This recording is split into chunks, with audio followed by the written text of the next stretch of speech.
आदित्य का घर। शेफ ने तमन्ना को खाना बनाना सिखाया पर तमन्ना से गलतियां पर गलतियां हो रही थी। शेफ देख रहे थे कि तमन्ना कितनी मेहनत कर रही है, उसके बावजूद गड़बड़ हो रही है। शेफ ने तमन्ना से कहा, मैडम, मुझे लगता है आपको सर का ध्यान करना चाहिए, बाकी हम देख लेंगे। तमन्ना ने उनसे कहा, नहीं शेफ अंकल, ये लगभग बन गया है। इसी के साथ कुकर की एक सीटी बनती है और कुछ समय बाद शेफ कुकर में बनी खिचड़ी को देखते हैं। वो खिचड़ी कुछ ज्यादा ही पक गई थी। तमन्ना ने उस खिचड़ी को प्लेट में निकालकर शेफ से कहा, इसे टेस्ट करके बताइए। शेफ का मन नहीं था उसे खाने का, पर शेफ ने जब वो खाया तो वो खाने लायक था। ना ज्यादा स्वादिष्ट और ना ज्यादा बुरा। पर शेफ काफी सालों से आदित्य के घर काम कर रहे थे। उन्हें आदित्य के टेस्ट का अंदाजा था। आदित्य ये नहीं खाएगा, ये बात की गारंटी है। शेफ ने तमन्ना से कहा, ये बुरा नहीं है, पर सर ये नहीं खाएंगे। तमन्ना को लगा शायद शेफ आदित्य के लिए कुछ बढ़िया पकाने जा रहे हैं। तमन्ना ने उन्हें रोकते हुए कहा, कोई जरूरत नहीं है दूसरा खाना बनाने की। खिचड़ी वैसी भी लोगों को पसंद नहीं, और रही बात आदित्य की तो वो यही खाएगा। कहकर तमन्ना एक प्लेट में खिचड़ी लेकर आदित्य के पास गई। आदित्य बेड पर बैठ मगजन पढ़ रहा था। उसने सामने से आते तमन्ना को देखा तो मैगजीन बंद करके रख दिया। तमन्ना ने मुस्कुराते हुए उसके आगे खिचड़ी की प्लेट रखी और कहा, तुम्हारे लिए। टेस्ट करके बताओ कैसा बना है। आदित्य ने उस खिचड़ी को देखा, जो देखने लायक तो बिल्कुल नहीं था। आदित्य ने तमन्ना के चेहरे की चमक देखी। आदित्य ने धीरे से उससे कहा, मैं कैसे खा सकता हूँ, मेरे हाथ में तो। उसने इतना कहा ही था कि तमन्ना ने एक चम्मच में खिचड़ी रखकर उसे खिलाते हुए कहा, अरे कोई नहीं, मैं खिलाती हूँ। उसने जब उसे खिलाया तो आदित्य को ना चाहते हुए खाया। तमन्ना बड़े गौर से आदित्य को देख रही थी कि आदित्य उसकी खिचड़ी के बारे में कुछ बोले। आदित्य ने उससे पूछा, क्या तुमने इसे टेस्ट किया है? इस पर तमन्ना ने उससे कहा, नहीं, मैंने अभी तक नहीं किया, पर मैं टेस्ट कर लेती हूँ। कहकर जैसे ही उसने खाया, तमन्ना के चेहरे का एक्सप्रेशन बिगड़ गया। तमन्ना ने आदित्य को देखा जो उसे ही मुस्कुराकर देख रहा था। तमन्ना ने बहुत सारा अजीब मुंह बनाकर उसे खाया और कहा, ये कितना बकवास है। आदित्य ने हंसते हुए कहा, वाकई, इसे तुमने जो बनाया है। तमन्ना का चेहरा लटक गया, मुझे तो खिचड़ी बनाना भी नहीं आता। आदित्य ने उससे कहा, कोई बात नहीं, धीरे धीरे सीख जाओगी। मैं अभी शेफ से कहता हूँ कि वो दूसरा बना दे। तमन्ना ने अपना सर हिलाया। आदित्य ने नीचे एक फोन कर बटलर को खाने का ऑर्डर दे दिया। फोन रखने के बाद आदित्य की नज़र तमन्ना के उंगलियों पर गई, जिसमें कुछ पट्टी लगी हुई थी। ये तुम्हें चोट कैसे लगी? आदित्य ने चिंता भरी आवाज में पूछा। सब्जियां काटते हुए मेरे हाथों में चोट लगी, तमन्ना ने उसे बताया। आदित्य ने उसके हाथों को देखा जो वाकई में बहुत खूबसूरत थे। उसने उससे कहा, अगली बार से तुम्हें खाना बनाने की जरूरत नहीं। पर मैं सीखूंगी कब? तमन्ना बोली तो आदित्य ने उससे कहा, मैं इतना अमीर तो हूं कि मेरी पत्नी ऐशो आराम की जिंदगी गुजारे। आदित्य के बातों में उसका रुतबा साफ झलक रहा था और तमन्ना का दिल तेजी से धड़क रहा था। तमन्ना ने आदित्य के सीने पर अपना सर रखकर आंखें बंद कर ली। कुछ दिन यूं ही बीत गए। तमन्ना ज्यादा से ज्यादा आदित्य के साथ समय बिताकर उसका ख्याल करती। आदित्य ने उसे कई बार मना किया पर तमन्ना उसकी नहीं सुनती। आदित्य जब भी तमन्ना को अपने लिए इतना कुछ करते देखता तो उसका दिल जोर से धड़कता, कभी उसका दिल बेचैन उठता। एक हफ्ते बाद आदित्य का हाथ ठीक हो गया था। आदित्य फ्रेश होने गया था कि टेबल पर उसका फोन बजने लगा। तमन्ना जो अपने बाल बना रही थी, उसने आदित्य का फोन देखा। स्क्रीन पर नाम देखकर तमन्ना ने खुद से सवाल किया, ये भव्या कौन है? कहकर उसने फोन उठाया। फोन के दूसरी तरफ भव्या ने खुशी से कहा, आदित्य तुम कैसे हो? फोन पर लड़की की आवाज सुनकर तमन्ना को अजीब लगा। उसने कुछ कहा नहीं तो फोन के दूसरी तरफ से भव्या बोली, ओह माय आदित्य बेबी, मुझे पता है कि तुम मुझसे नाराज हो, मैंने 1 हफ्ते से तुमसे बात ही नहीं किया है पर क्या करूं बेबी, मुझे बहुत सारा काम था यहाँ। पर तुम टेंशन मत लो, मैं जल्द ही वहां आकर तुमसे मिलूंगी। तमन्ना ने जब ये सब सुना तो उसका दिमाग ब्लैंक हो गया। अगले ही पल ढेर सारे ख्याल उसके दिमाग में आने लगे। कौन है भव्या जो आदित्य को बेबी कह रही है? और क्यों आखिर क्या रिश्ता है इनका भव्या को जब फोन पर दूसरी तरफ से कोई आवाज नहीं आई तो उसने कहा, हेलो आदित्य, क्या तुम सुन रहे हो? हेलो। तमन्ना के मुंह से शब्द ही नहीं निकल रहे थे। तमन्ना कुछ कहती उससे पहले किसी ने उसके हाथ से फोन लिया और कान पर लगाकर हेलो कहा। तमन्ना ने पीछे पलटकर देखा तो ये आदित्य था। आदित्य ने तमन्ना को देखा। तमन्ना के उड़े हुए चेहरे को देखकर आदित्य समझ गया था कि भव्या ने जरूर ऐसा कुछ कह दिया है जिससे तमन्ना का ये हाल है। आदित्य फोन लेकर बालकनी के तरफ गया। हेलो भव्या, कहो क्या कह रही हो भव्या ने उससे कहा। आदित्य, मैंने इतना सब तो कह दिया। आदित्य ने उससे कहा, आज नेटवर्क प्रॉब्लम हो गई इसलिए मैंने ठीक से सुना नहीं। कहो क्या कहना है? भव्या मुस्कुराई और आदित्य से बातें करने लगी। आदित्य चाहता था कि वो भव्या का फोन रखकर तमन्ना से बात करे, पर भव्या फोन रखने का नाम नहीं ले रही थी। बालकनी में खड़े आदित्य की नजर नीचे गई। उसने तमन्ना को कार में बैठते हुए देखा। उसकी आंखें बड़ी हो गई। क्या तमन्ना जा रही है? कहकर उसने पीछे पलटकर देखा। रूम में तमन्ना नहीं थी। अब आदित्य की नजर बालकनी में आई, जहां से तमन्ना की कार आगे जा चुकी थी। आदित्य ने भव्या से कहा, भव्या, एक जरूरी काम आ गया है, मैं तुमसे बाद में बात करता हूं।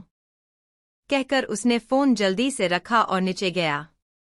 तमन्ना कार में मौजूद थी। उसका दिल बुरी तरह परेशान हो गया था। क्या आदित्य की गर्लफ्रेंड है? क्योंकि बेबी जैसी शब्द कोई गर्लफ्रेंड है अपने बॉयफ्रेंड के लिए इस्तेमाल करती है। तमन्ना ने खुद से कहा। अब तमन्ना को रोना आ रहा था। उसे ऐसा लग रहा था जैसे आदित्य ने उसे बहुत बड़ा धोखा दिया है। उसे अंदर ही अंदर बहुत जलन हो रही थी। पर क्यों इस जलन का और इस प्यार का एहसास उसे नहीं था। तमन्ना की सांसें फूल रही थी। उसे रोना आ रहा था। उसने खुद के आंसू को काबू कर कहा, मेरे साथ ऐसा क्यों होता है? पहले वरुण और अब आदित्य, कहकर तमन्ना अपने माथे पर उंगली रब करने लगी। तमन्ना इतने वक्त आदित्य के करीब थी, उसे आदित्य से प्यार तो नहीं हुआ पर वो अच्छा लगने लगा था। पर अब आदित्य के इस बर्ताव से वो बहुत निराश हुई। तमन्ना ने खुद से सवाल किया, जब आदित्य की गर्लफ्रेंड है तो उसने मुझसे शादी क्यों की? ये सवाल अब तमन्ना के लिए बहुत जरूरी हो गया था। इसी के साथ तमन्ना की कार एयरपोर्ट के बाहर आकर रुकी। तमन्ना खुद को संभालकर बाहर आई। तमन्ना ने दीक्षा को फोन लगाया और कहा, हेलो, कहाँ है तू? और आंटी की फ्लाइट आ गई क्या? दीक्षा की मॉम को टिकट ना मिलने पर उन्हें इंडिया आने में 1 हफ्ता लग गया। दीक्षा ने उससे कहा, मैं एयरपोर्ट के अंदर हूं, तू अंदर आ। तमन्ना ने फोन रखा और अंदर चली गई। वहां उसे दीक्षा मिल गई। दीक्षा ने उसके उड़े हुए चेहरे को देखकर पूछा, क्या हुआ? तेरा रंग क्यों उड़ा है? तमन्ना ने, जिसने खुद को काबू किया हुआ था, वो रोने लग गई। उसे ऐसे रोता देख दीक्षा ने उसे गले लगाकर कहा, तमन्ना क्या हुआ? क्या कोई सीरियस बात है? तमन्ना ने उसे रोते हुए सब बताया और फिर कहा, अब तू ही बता, ये बेबी जैसे शब्द तो कोई गर्लफ्रेंड ही कहती है ना, इसका मतलब आदित्य का कहीं और भी रिश्ता है। और जिस तरह वो लड़की और आदित्य फोन पर बात कर रहे थे, इससे मालूम पड़ता है कि उनका रिश्ता सालों पुराना है। अगर ऐसा तो आदित्य ने मुझसे शादी क्यों की? वो अपनी गर्लफ्रेंड से क्यों नहीं कहता बच्चा पैदा करने को? तमन्ना की सारी शिकायत सुनकर दीक्षा को अब आदित्य पर और भी गुस्सा आने लगा था। वो कुछ कहती उससे पहले फ्लाइट की अनाउंसमेंट हो गई। तमन्ना ने अपने आंसू पोंछे और मुस्कुरा कर दीक्षा की मॉम का वेलकम किया।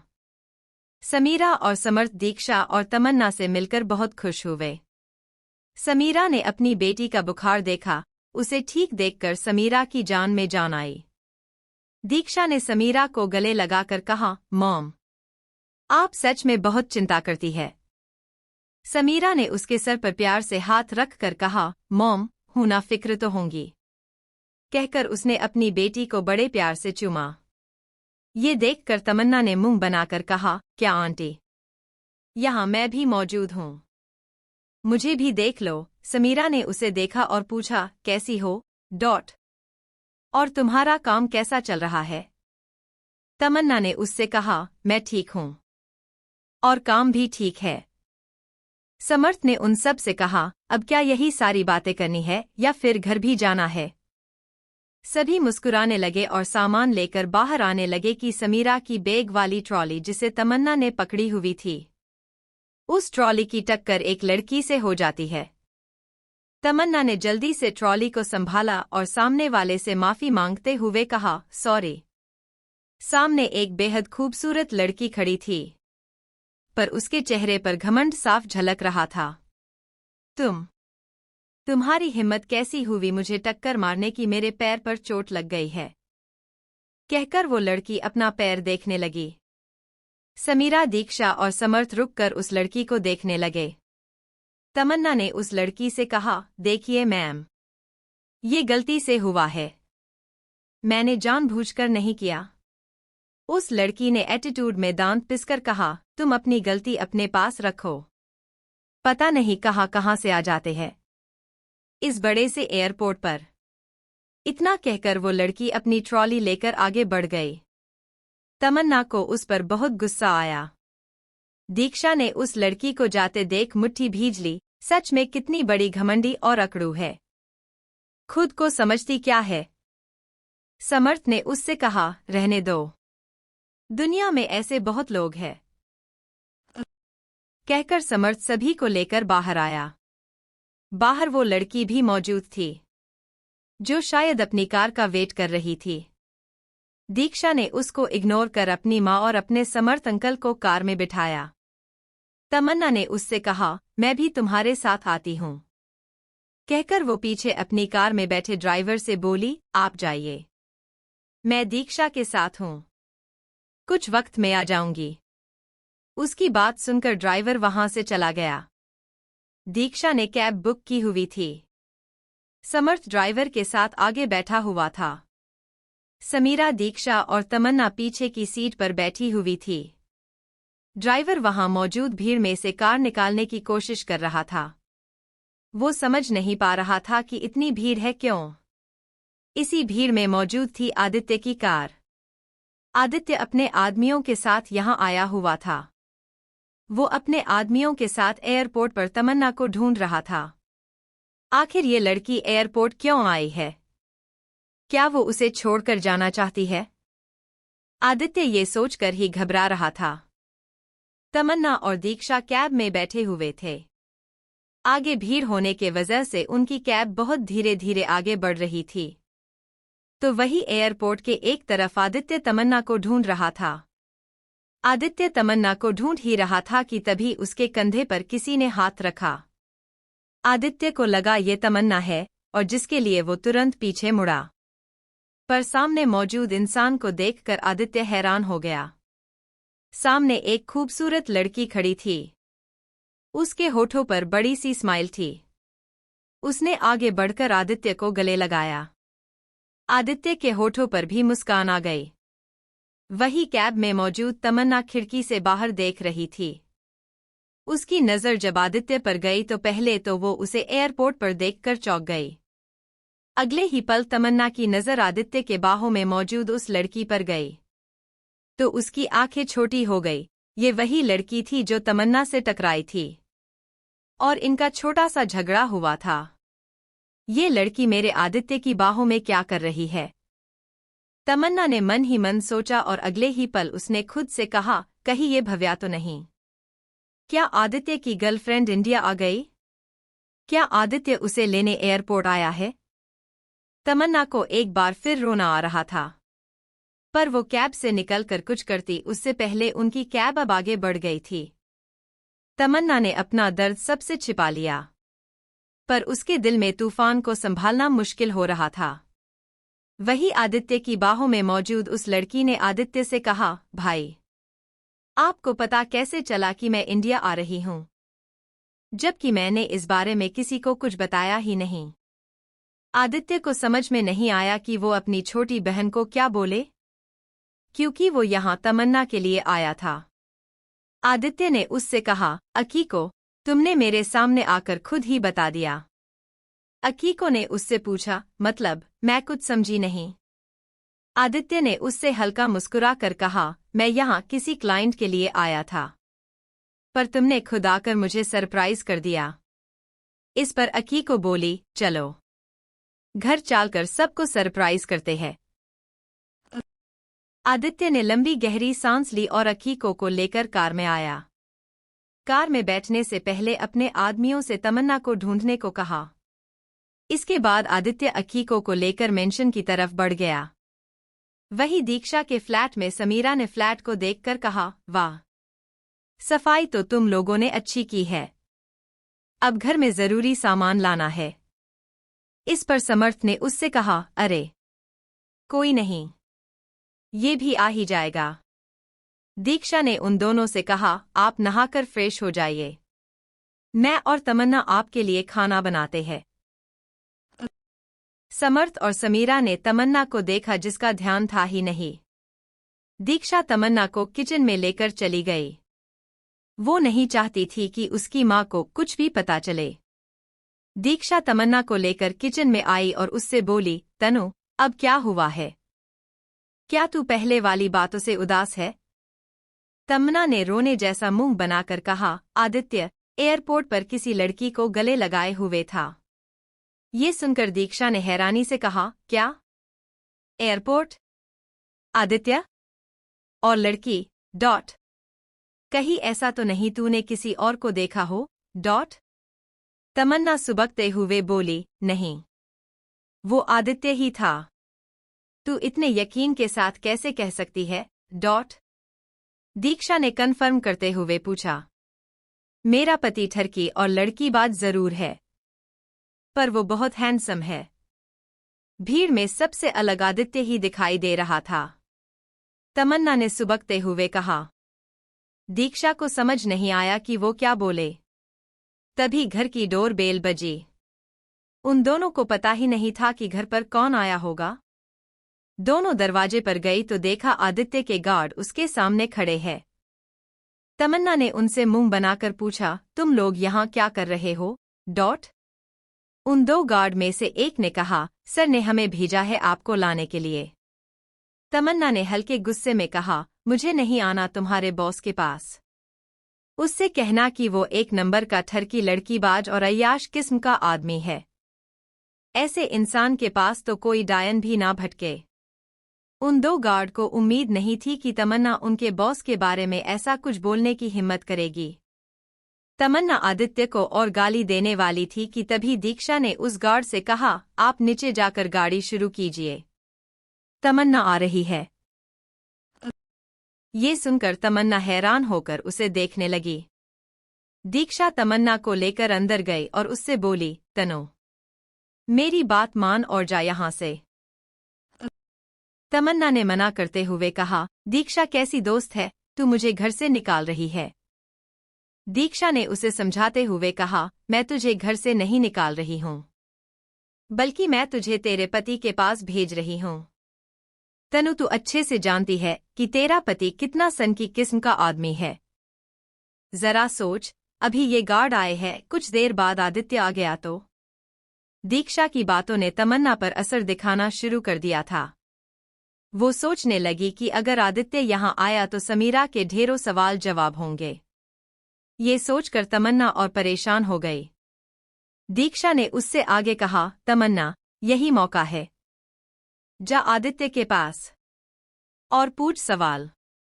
कौन थी वो लड़की? और उनका क्या रिश्ता है? आखिर क्यों वो तुझे मोहरा बना रहा है? तमन्ना को दीक्षा की बातें सही लगी, ये सब पूछना उसका हक है। ये सोचकर तमन्ना उन गार्ड के साथ जाने के लिए मान गई। कुछ देर बाद दीक्षा ने बनाया हुआ खाना टेबल पर लगाया।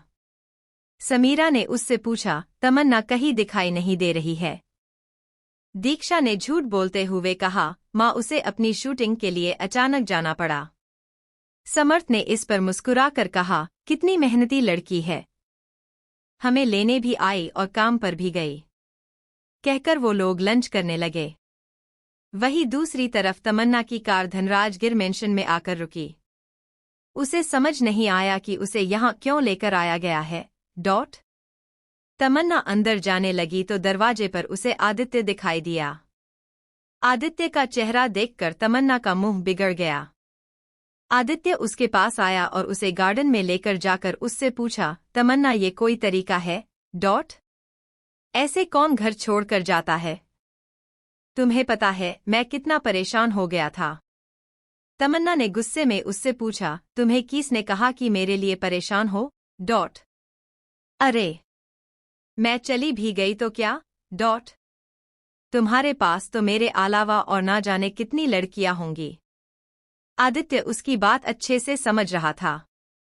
उसने उससे कहा, अभी ये वक्त नहीं है उस बारे में बात करने का, फिलहाल हम घर के अंदर जा रहे हैं और तुम्हें एक्टिंग करनी है।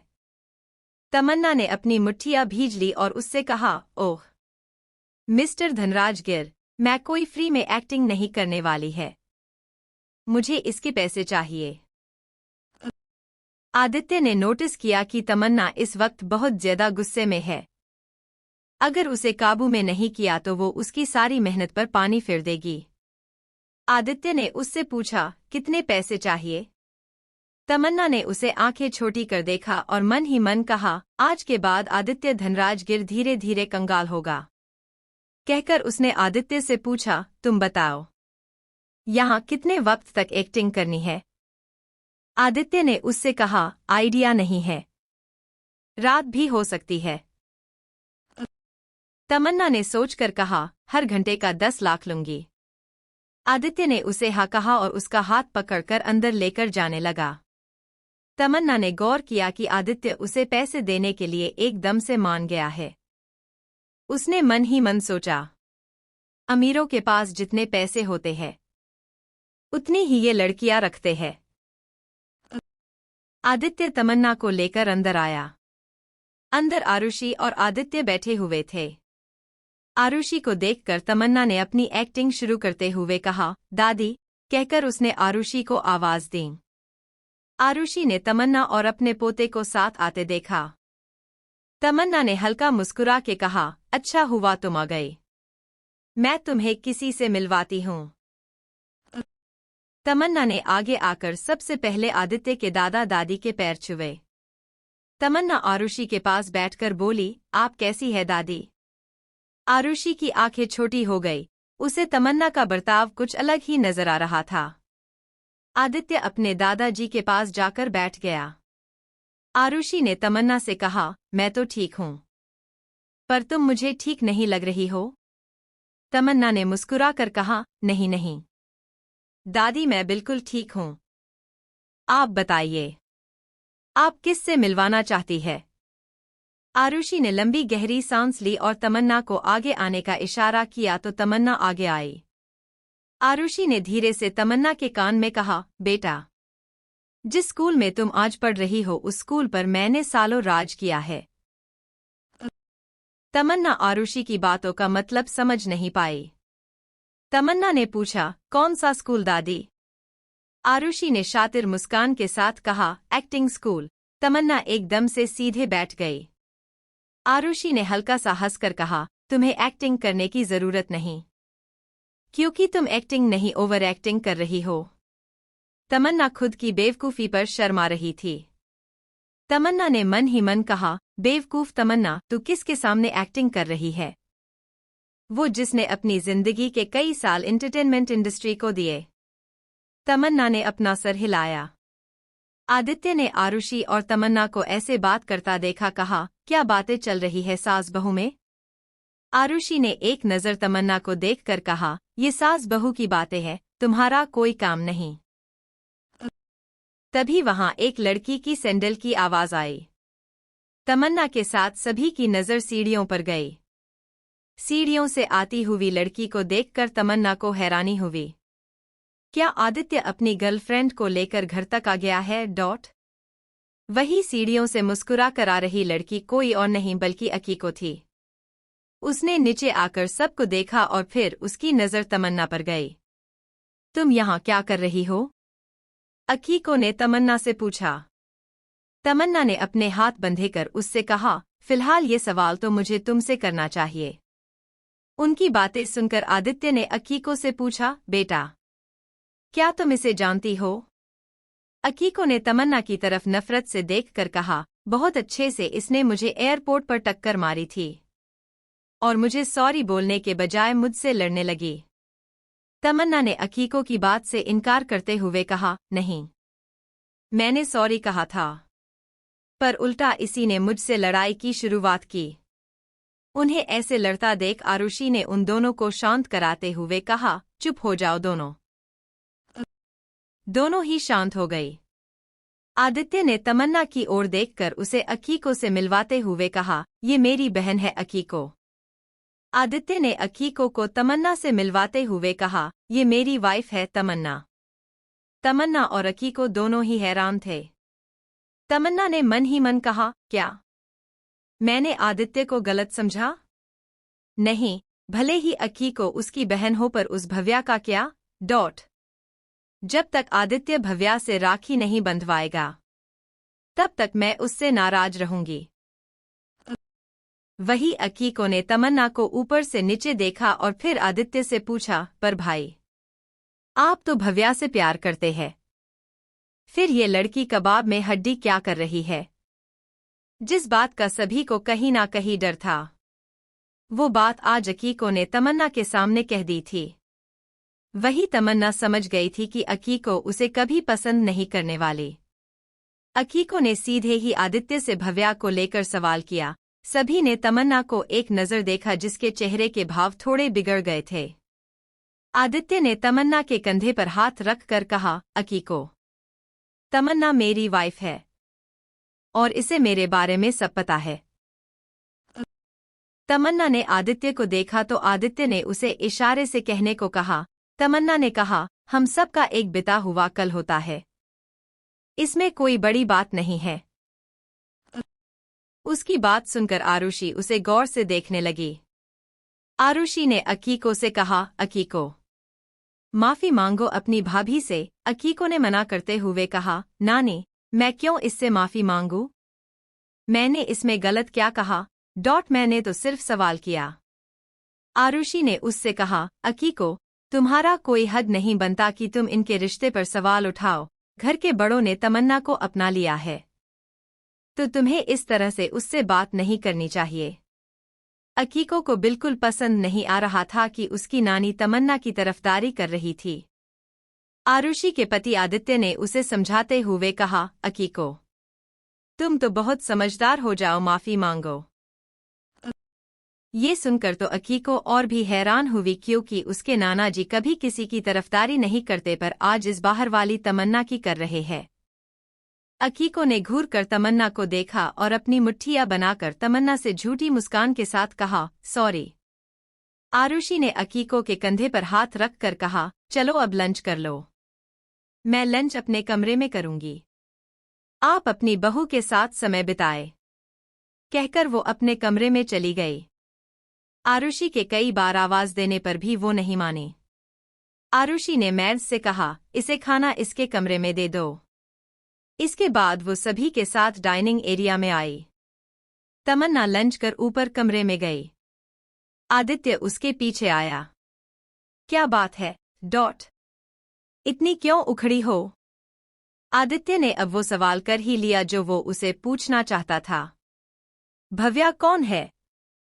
तमन्ना ने भी सवाल कर लिया क्योंकि दीक्षा ने उससे कहा था कि वो इस बारे में आदित्य से सवाल करे और अब तो उसकी बहन ने भी ये सवाल कर दिया था। आदित्य ने सबसे पहले अपने रूम का दरवाजा बंद किया और तमन्ना से काउच पर बैठने को कहा। तमन्ना और आदित्य इस वक्त एक दूसरे के आमने सामने थे। आदित्य ने तमन्ना को सच बताते हुए कहा, भव्या मेरी बचपन की दोस्त है और इसी के साथ हम एक दूसरे से प्यार करने लगे। तमन्ना के दिल में बहुत जलन हुई।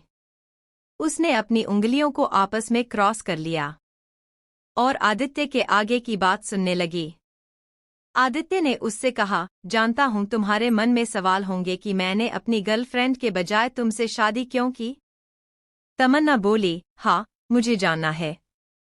आखिर तुमने मुझे क्यों मोहरा बनाया। आदित्य ने उससे कहा, दरअसल तुमसे पहले मैं यहाँ भव्या को अपनी दादी से मिलाने लेकर आया था। पर उस दिन फ्लैशबैक। भव्या ने आरुषि के साथ काफी अच्छा समय बिताया। आरुषि ने भव्या से कहा, देखना चाहती थी कि मेरे पोते की पसंद क्या है। इसलिए मैंने तुम्हारे बारे में जानकारी निकलवाई और तुम्हें यहाँ बुलाया। उम्मीद करती हूँ कि तुम्हें ये बुरा नहीं लगा होगा। भव्या ने आरुषि से कहा, दादी जी, आपने ये सब अपने पोते के लिए किया क्योंकि आप उससे बहुत प्यार करती है। इसमें गलत क्या है। आरुषि ने मुस्कुरा के कहा, मुझे अच्छा लगा कि तुमने मुझे समझा। अब अगर परिवार ने तुम्हें अपना लिया तो इस घर में एक नहीं बल्कि दो शादी होंगी। भव्या ने मुस्कुरा कर कहा, हाँ, कबीर भाई और अकीको की और आदित्य और मेरी। आरुषि ने बड़े प्यार से उसके सर पर हाथ रखा। कुछ देर बाद भव्या वहां से चली गई। उसके जाने के बाद बटलर आरुषि का फोन उसके पास लेकर आया। आरुषि ने उस फोन को देखा। उसमें एक डॉक्टर का फोन था जो काफी देर उसे कॉल कर रहे थे। कुछ देर बात करने के बाद आरुषि ने आदित्य को बुलाया। तो दादी, कैसी लगी आपको भव्या? आदित्य ने मुस्कुराकर पूछा।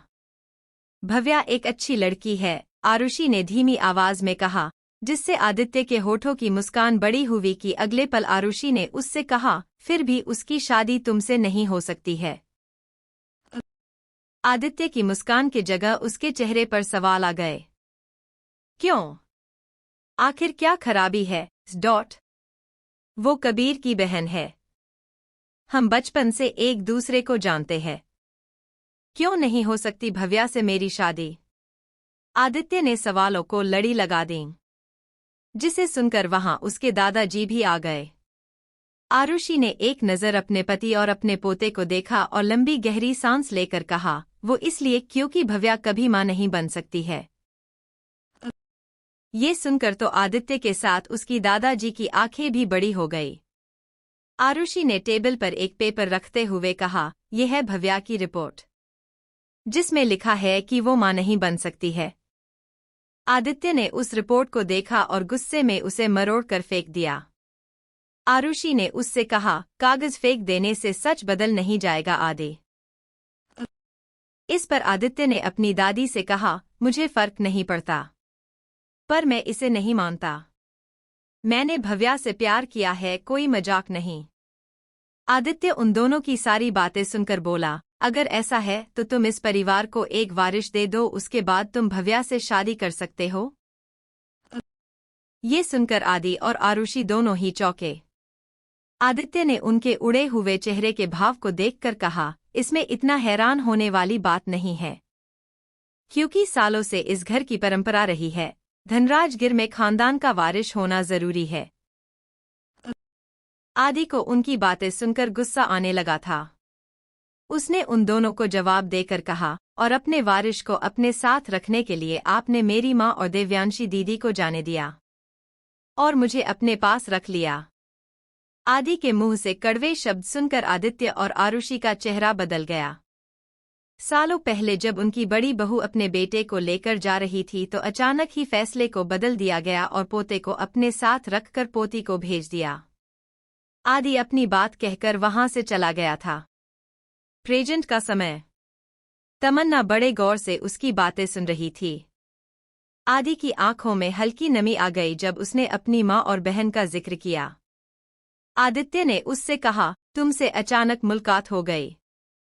हमारे बीच पहले ही वो हो चुका था जो नहीं होना चाहिए था। इसलिए मैंने तुम्हें ही अपने प्लान के लिए चुना। जब तुम इस खानदान को वारिश दोगी, तब जाकर मैं भव्या से शादी कर लूंगा। तमन्ना ने गहरी सांस ली। आज उसे पता चला कि आदित्य का इन सब के पीछे मकसद क्या था। तमन्ना ने उससे पूछा, पर तुमने एक बार भी मेरे बारे में नहीं सोचा? इन सब में मेरी क्या गलती? आदित्य ने उसकी तरफ देखकर कहा, जानता हूं। इसलिए डाइवोर्स के बाद मैं तुम्हें इतने पैसे दूंगा कि तुम्हें जिंदगी भर कम नहीं पड़ेगा, और साथ ही तुम इस पूरे एंटरटेनमेंट इंडस्ट्री की मालकिन बन सकती हो। तमन्ना ने उसे हल्की नाराजगी में कहा, कोई जरूरत नहीं है। मैं अपना करियर अपनी काबिलियत से खड़ा करना जानती हूं। आदित्य ने उसकी तरफ देखा। तमन्ना का नाराज होना जायज है, ये बात वो जानता है। वही अकीको अपने कमरे में रहकर कुछ सोच रही थी। उसने खुद से कहा, तुम्हारी वजह से आज नानी ने मुझसे माफी मांगने को कहा। तमन्ना, मैं तुम्हें छोड़ूंगी नहीं, कहकर उसने किसी को फोन लगाया। दूसरी तरफ से फोन उठाया और एक लड़की की आवाज आई, हेलो। होने वाली भाभी, क्या बात है, आज आपने मुझे याद किया? अकीको ने उससे मुस्कुराकर कहा, भव्या, काश मैं भी तुम्हें अपनी भाभी कह सकती। भव्या उसका मतलब समझ नहीं पाई और बोली, क्या मतलब है तुम्हारा? क्या तुम ये कहना चाहती हो कि तुम्हारी नानी मुझे नापसंद करती है, तो मेरी शादी आदित्य से नहीं होंगी? अकीको ने उससे कहा, अब मेरे नानी के पसंद या नापसंद से कुछ नहीं होता, मर्जी तो आदित्य भाई की चलेगी। भव्या ने उससे कहा, हाँ, और आदि मुझसे ही शादी करेगा। तुम्हारे सपनों में भव्या, अकीको ने उसका मजाक बनाते हुए कहा। भव्या ने दांत भिजकर कहा, अकीको तुम कहना क्या चाहती हो? उसे समझ नहीं आया कि अचानक से आज अकीको इतने समय बाद उसे फोन कर ऐसा क्यों कह रही है। अकीको बोली, ओह, तो तुम्हें पता ही नहीं कि भाई ने किसी और से शादी कर ली है? अकीको की बात सुनकर भव्या को झटका सा लगा। नहीं, तुम झूठ कह रही हो। मेरा आदित्य मेरे साथ ऐसा नहीं कर सकता। वो मुझे छोड़कर किसी और को नहीं अपनाएगा। अकीको ने अपने कान पर हाथ रख लिया। भव्या काफी चिल्लाकर ये कह रही थी। अकीको ने उससे कहा, डियर भव्या, आज अप्रैल फूल है नहीं, और मेरे पास वक्त है नहीं कि मैं तुमसे झूठ कहूं। अब तुम्हारी मर्जी कि तुम इस बात को मानो या ना मानो, पर ये सच है। आगे तुम्हारी मर्जी, कहकर उसने फोन रख दिया। भव्या का तो सर ही चकरा गया। उसे अकीको की बातों पर विश्वास होने लगा था और आदि पर गुस्सा आने लगा था। आखिर उनके रिलेशन को आदित्य ने क्या समझ रखा है? वही अकीको के होठों पर शातिर मुस्कान थी। उसने खुद से कहा, तमन्ना, अब भव्या तुम्हारा जो हाल करेगी, उसे देखने में बहुत मजा आएगा।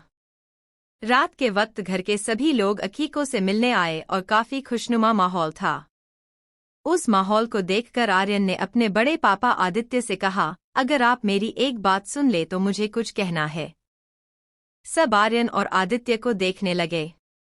आदित्य के इशारे में आर्यन ने कहा, दरअसल अयांश भाई के लिए सभी डॉक्टरों ने अपने हाथ खड़े कर दिए हैं, पर मुझे लगता है एक डॉक्टर है जिसे हमें मौका देना चाहिए। शायद कुछ बात बन जाए। आरुषि की आंखों में चमक आ गई। अगर अयांश ठीक हो जाएगा तो ये उसके लिए बहुत अच्छी बात है।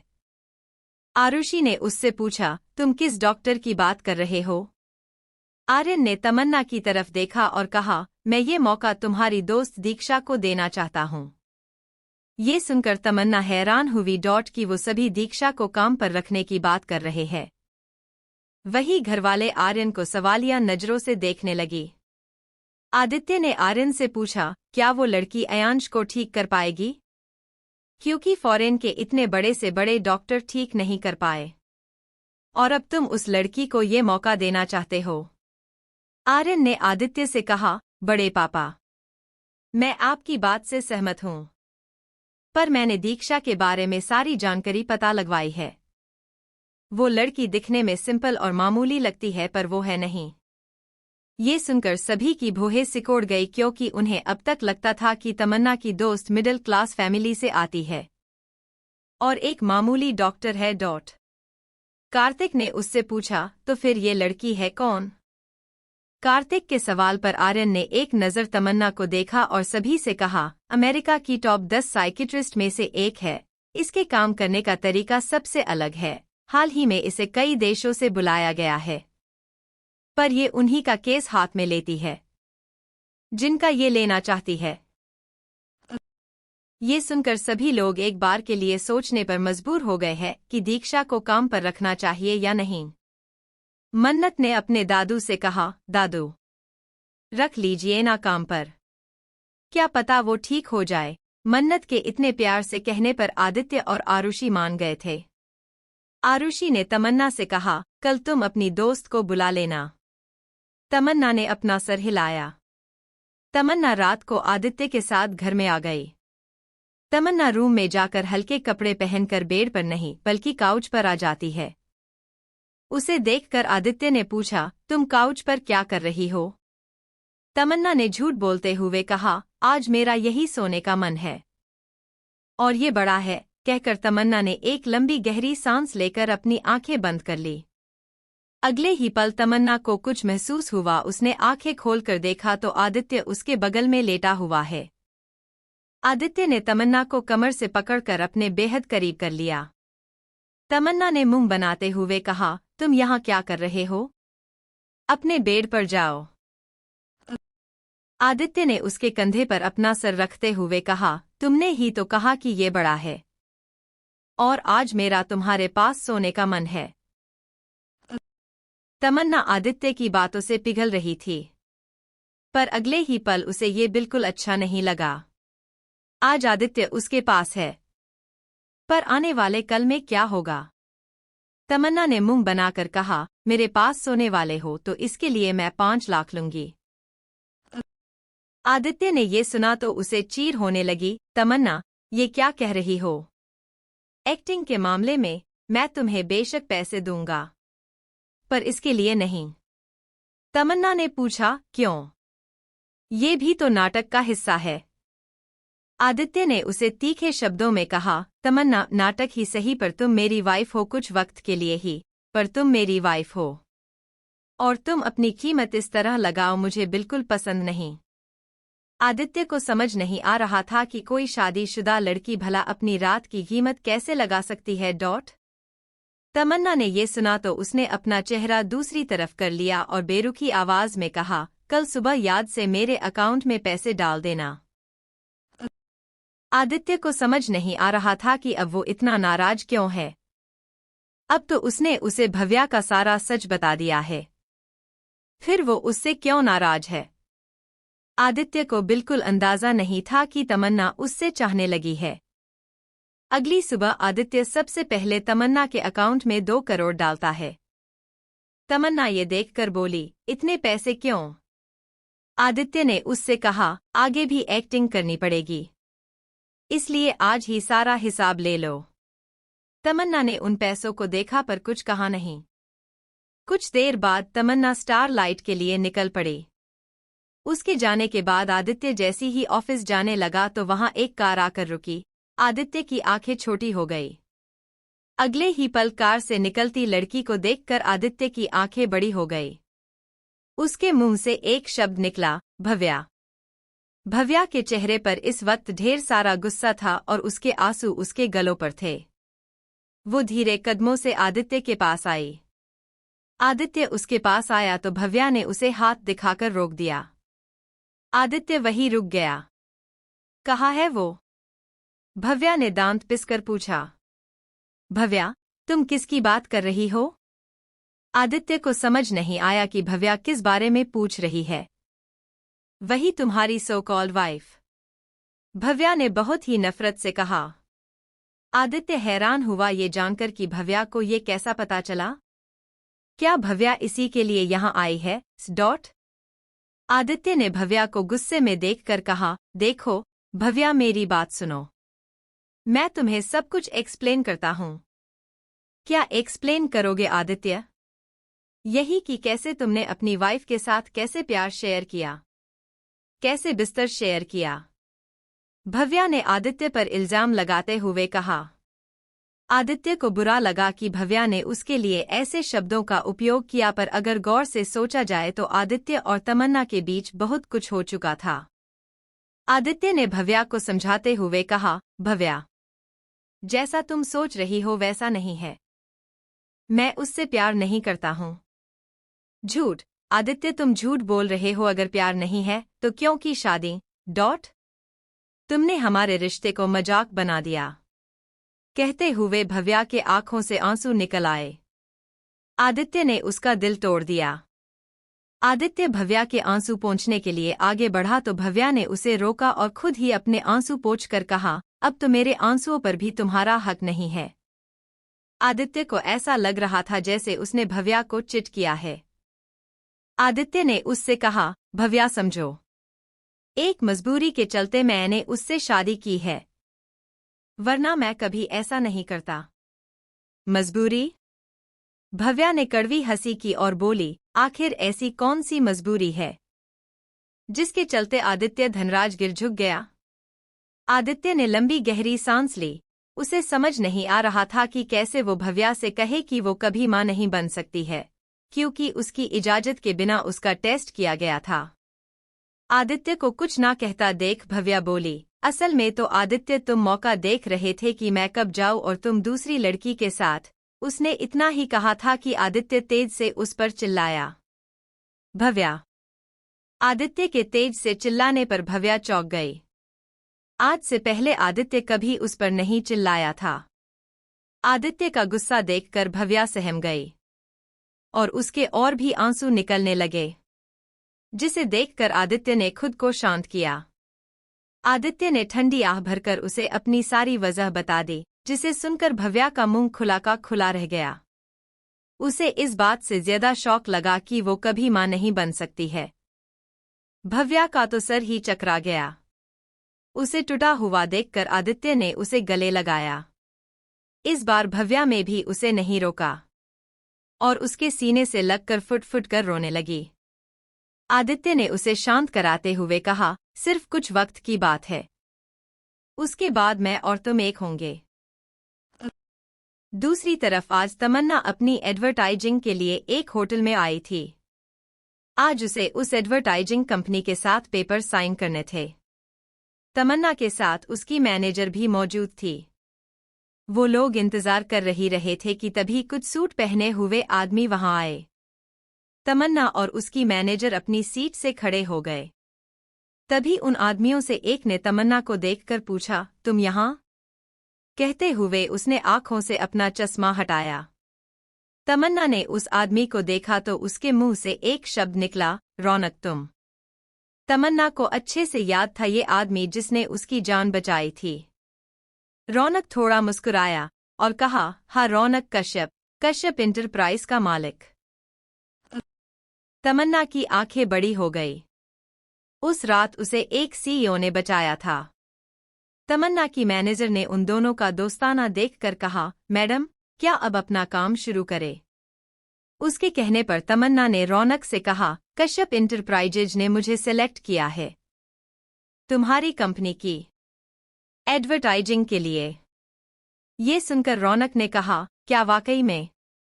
ये तो अच्छी बात है, पर क्या मैं तुम्हारी छोटी सी प्रोफाइल देख सकता हूँ? तमन्ना ने उसे अपना प्रोफाइल दिया। रौनक ने जब उसकी प्रोफाइल देखी, जिसमें उसकी जानकारी के साथ तमन्ना की कुछ तस्वीरें थी, रौनक को पता चला कि तमन्ना एक काफी अच्छी सेलिब्रिटी है, तो उसने उसके साथ कॉन्ट्रैक्ट साइन कर लिया। रौनक ने शायद उस रात उसका चेहरा ठीक से नहीं देखा था, इसलिए उसने कर वक्त गास इंटरेस्ट नहीं जताया। पर आज तमन्ना के बारे में जानकर उसे तमन्ना में थोड़ा इंटरेस्ट आने लगा था। रौनक ने तमन्ना से कहा, वेल, कॉन्ट्रैक्ट तो साइन कर लिया है, क्यों ना कुछ खा लिया जाए? तमन्ना जानती थी कि ये अब फॉर्मेलिटी के लिए करना पड़ता है, इसलिए उसने उसे मना नहीं किया। रौनक ने वेटर को ऑर्डर दिया और इसके बाद वो तमन्ना से बातें करने लगा। उस दिन तुम साइकिल पर क्यों थे? तमन्ना ने पूछा, तुम इतनी बड़ी कंपनी के सीईओ हो और साइकिल पर? रौनक ने उससे हंसते हुए कहा, दरअसल मैं रात को डिनर के बाद एक्सरसाइज करता हूँ। उस दिन मैं साइकिल फिटनेस के लिए इस्तेमाल कर रहा था। पर क्या पता था कि तुम मिल जाओगी और मुझे उन गुंडों पर अपनी बॉक्सिंग का हुनर दिखाना होगा। ये सुनकर तमन्ना हंसने लगी। कुछ देर बाद रौनक वहां से चला गया, पर जाने से पहले उसने अपना कार्ड तमन्ना को दिया। तमन्ना वहां से दीक्षा के घर आई। समीरा तमन्ना को देखकर काफी खुश हुई। दीक्षा तमन्ना को लेकर अपने रूम में गई और रूम का दरवाजा बंद कर बोली, तनु, ये क्या है? तेरे ससुराल से मुझे क्यों फोन आया है? दीक्षा को सुबह ही एक अनजान नंबर से फोन आया और उससे कहा गया कि उसे शाम को धनराजगिर मेंशन आना है। तमन्ना ने उससे कहा, दीक्षा रिलैक्स। दरअसल हुआ यूं कि आदित्य के चाचा जी ने तेरे बारे में पता लगवाया। उन्हें जब मालूम हुआ कि तू अमेरिका की टॉप 10 में से एक साइकिट्रिस्ट है, तो उन्होंने तुझे हायर करने के बारे में सोचा। दीक्षा ने ये सुनकर पूछा, लेकिन उनके घर में पागल कौन है? कहीं वो तेरे पति का तो इलाज नहीं कराना चाहते? दीक्षा ने मजाक करते हुए पूछा। तो तमन्ना ने उससे कहा, नहीं, मुझे नहीं पता कि वो लोग किस शख्स की बात कर रहे थे। और रही बात आदित्य की, तो उस पागल को तो मैं ही ठीक करूंगी, कहकर वो हंसने लगी। दीक्षा ने घड़ी में समय देखते हुए कहा, ठीक है, हम थोड़े देर में निकलते हैं और मैं अपना जरूरी सामान ले लेती हूँ। तमन्ना ने उससे कहा, हाँ, पर मैं अपने घर जा रही हूँ। तुम जाओ, जाकर अपना पेशेंट देखो। दीक्षा ने उसे मना करते हुए कहा, अगर तू नहीं आएगी तो मैं भी नहीं जाऊंगी। तमन्ना ने उससे पूछा, पर इसमें क्या प्रॉब्लम है? दीक्षा बोली, वो तेरा ससुराल है। मैं वहां के लोगों को जानती नहीं और मुझे नहीं पता कि क्या हालात होंगे, इसलिए तू मेरे साथ चल। कम से कम मैं असहज तो महसूस नहीं करूंगी। तमन्ना ने मुंह बनाकर कहा, ओके, ठीक है, तू तैयार हो, फिर चलते हैं। कुछ देर बाद दीक्षा तैयार होकर तमन्ना के साथ बाहर आई। समर्थ ने पूछा, दीक्षा बेटा, कहाँ जा रही हो? तब तक किचन से समीरा भी बाहर आ गई। दीक्षा ने समर्थ और समीरा से कहा, वो मैं एक पेशेंट को देखने जा रही हूँ, कहकर उसने अपना पर्स अपने कंधे पर लिया।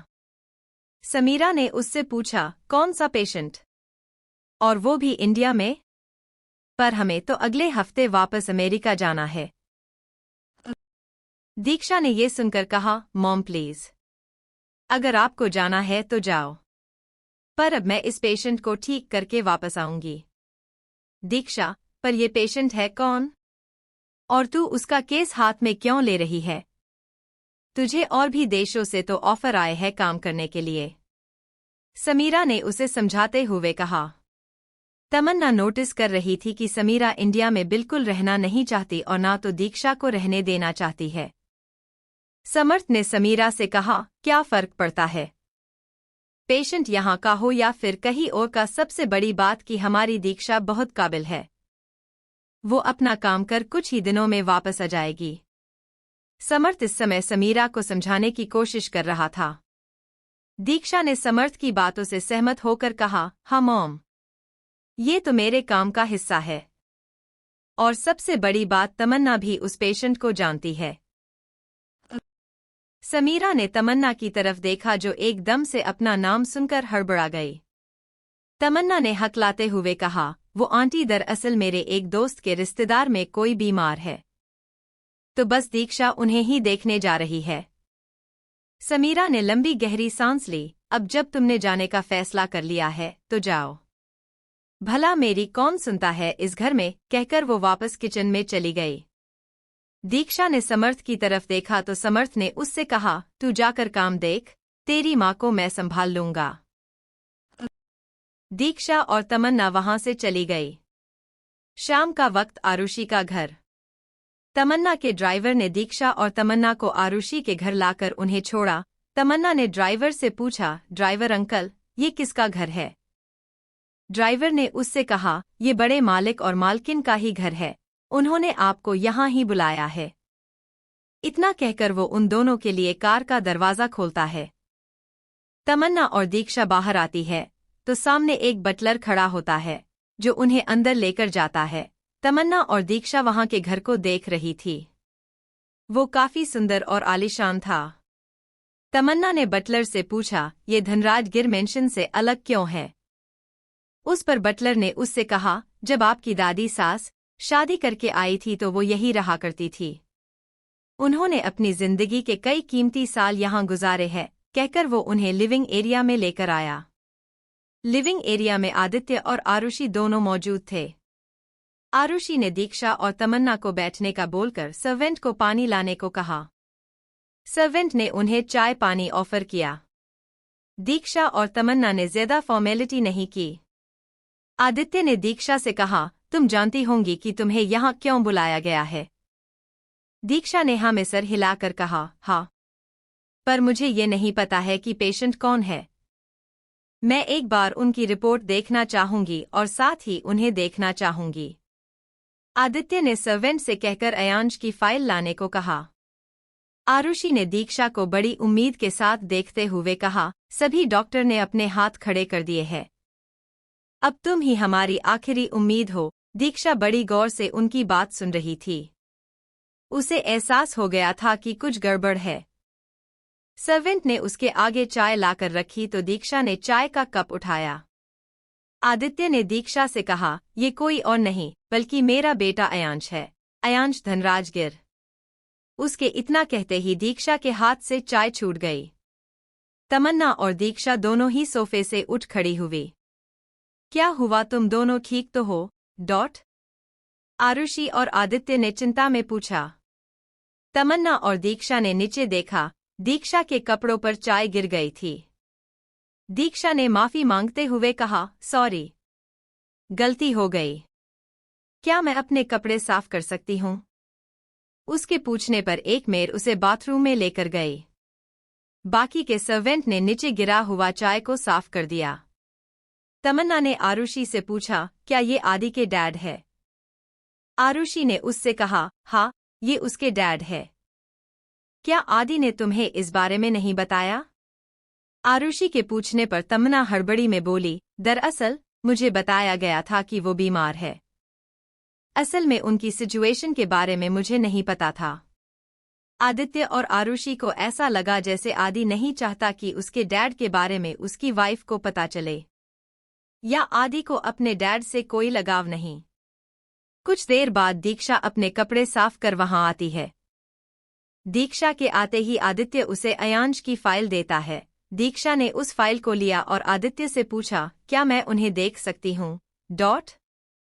आदित्य और आरुषि ने एक दूसरे को देखा और फिर दीक्षा और तमन्ना को अपने साथ ऊपर के कमरे में लेकर गए।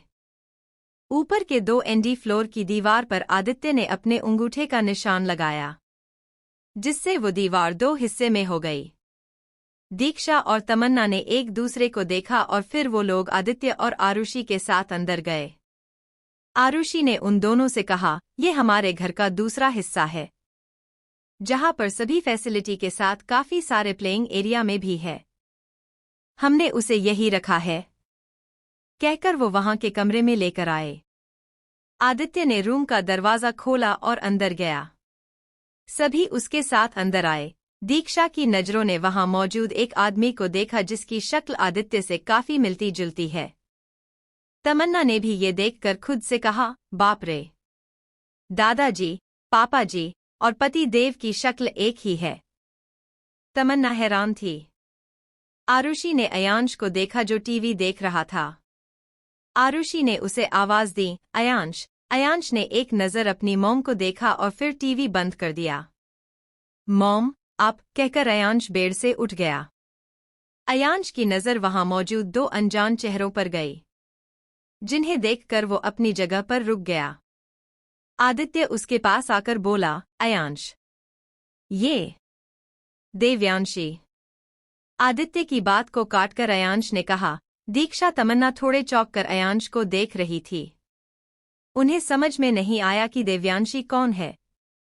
आरुषि ने अयांश से कहा, बेटा, ये देवयांशी नहीं है, ये दीक्षा और तमन्ना है, तुम्हारे नए दोस्त। कहकर उसने दीक्षा और तमन्ना को देखा।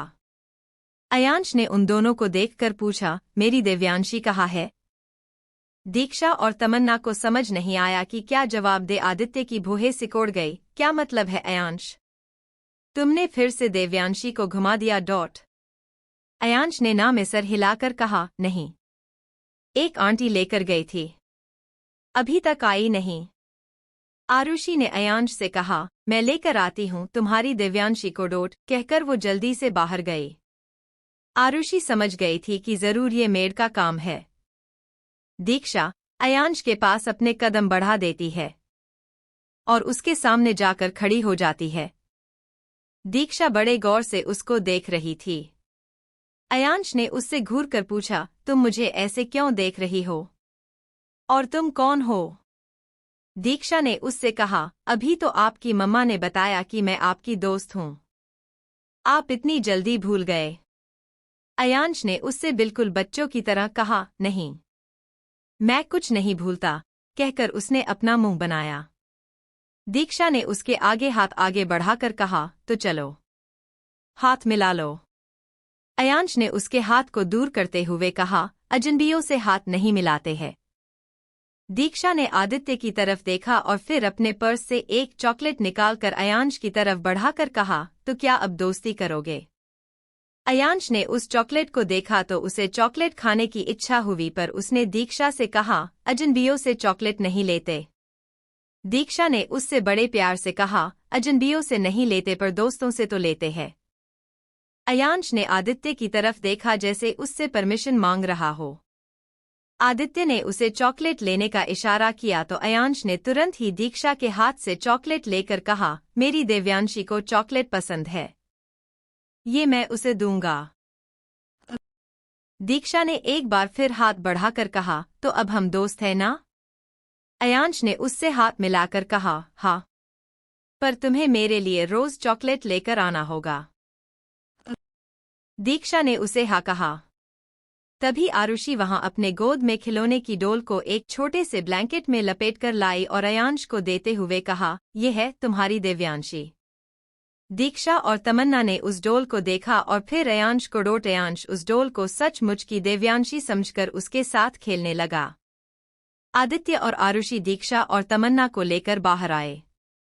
आरुषि ने दीक्षा से कहा, अब तुम्हें पता ही चल गया होगा कि वो कितना बीमार है। अब तुम्हारा क्या फैसला है? दीक्षा ने गहरी सांस ली और कहा, मैं इनकी पूरी फाइल पढ़ने के बाद आपको बताती हूँ। मुझे 2 दिन का समय दीजिए। आदित्य और आरुषि इसके लिए मान गए। तमन्ना दीक्षा के साथ बाहर आई। तमन्ना ने दीक्षा से पूछा, तो तुम कैसे करोगी ये? दीक्षा ने तमन्ना से कहा, ये काम कैसे होगा? मैं नहीं जानती, पर ये काम होगा और इसे मैं ही करूंगी। तमन्ना ने उसका कंधा थपथपाया। इसके बाद दोनों ही अपने घर को निकल पड़े। तमन्ना घर के अंदर आई थी कि उसे कुछ आवाजें सुनाई देने लगी। उसने उस आवाज का पीछा किया और लिविंग एरिया में आई। वहां उसने देखा तो एक लड़की आदि के कंधे पर सर रखे उससे बात कर रही थी।